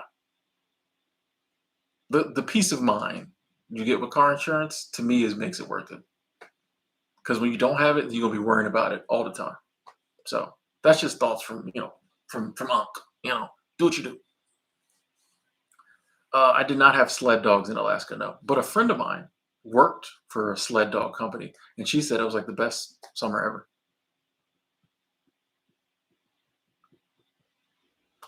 No, Lee Smith is not. Actually, no, no. Lee was one of my friends from the Y. We actually hung out a couple months ago in Salt Lake City. But yeah, I met Lee at the Y. He's still here bothering me. I met Lee at the Y.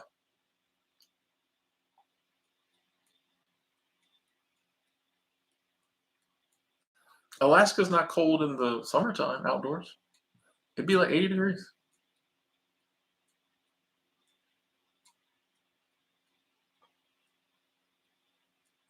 Pisky, I don't have the pet gene. You know, I don't understand. I got friends who got pets. Cool. I just don't have the pet gene. You know? No, I don't have no vasectomy. No, no, no. I ain't trying to get cut. I just not gonna have. I just there's ways that I have kids.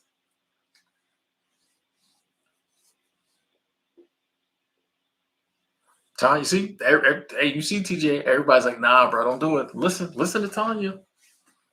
mess around and catch a lawsuit, or it can get dark real quick if something happened. You don't have car insurance, and you'll be like, "Why didn't I just pay that $75, that $100?" There's some insurances you can be like, "Hey, it's on me if I don't pay it." But car insurance, yeah, you start getting, yeah, it can get dark real quick.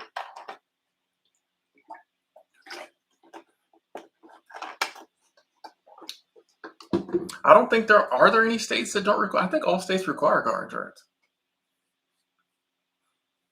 I'm pretty sure.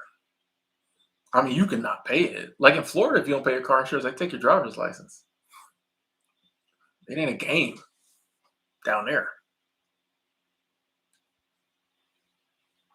Yeah, yeah, yeah. Outdoors, Alaska's. It summer in Alaska where I was at on the Kenai Peninsula. It was like summer anywhere else except Florida, where it's 90, 100 degrees. But it was like any normal summer. Like it wasn't cold the whole time. No. New Hampshire doesn't require car insurance. Oh, okay. We'll move to New Hampshire. Hold on, we're gonna Google that. You gotta.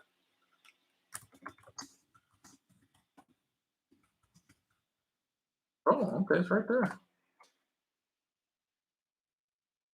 Car insurance in New Hampshire is not required by law, but you have to show proof of financial responsibility if you cause an accident. Ooh. Oh. In New Hampshire, car insurance laws state that drivers must meet financial responsibility requirements if they cause an accident. Yeah, I think I would just have the insurance. I would just have the insurance. Screw that. Remind me not to drive in New Hampshire, by the way.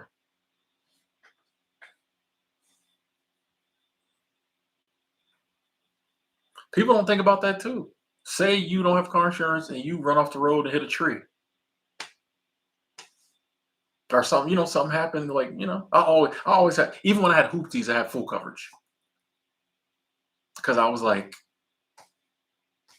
yeah, that's kind of worse in New Hampshire because that means they can come for your assets. It's written right there. But when you hit somebody, let's see what you got. They don't word it that way, but I feel like that's what that means. Like you hit somebody, you got to pay.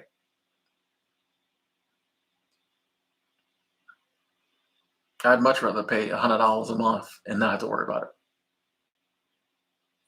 Anyway, ladies and gentlemen, went for 3 hours, longer than I wanted to go, but we were just having such a fun time. Oh, Doopy, thank you, thank you, thank you, thank you, Super Chat Squad, thank you. Sorry to be jumping off right when you super chatted. I got you. I got you next time. Thank you so much, Doopy Droop. I'm gonna jump off. I enjoyed this stream so much. I just got to get me some dinner in me. Let me put you a like on this. Thank y'all so much for tuning in. The numbers were great today. Some of the best numbers we had in a while. A lot of new people. A lot of people said, a lot of lurkers, a couple lurkers said hello. Not a new people. People have been around for a while. That means so much to me. Thank y'all. Big shout out to Angela, our moderator. She actually had to do some work tonight. The numbers better, the crazies come out. Anyway, thank y'all so much. I love each and every one of y'all. Oh, big shout out to the Super Chat Squad. Thank y'all for the support. Can't go without saying that. Thank y'all so much for the support. Definitely does help with the motivation to do the streams, keep the channel going. I love y'all. Love y'all so much, each and every one of y'all. Talk to you soon.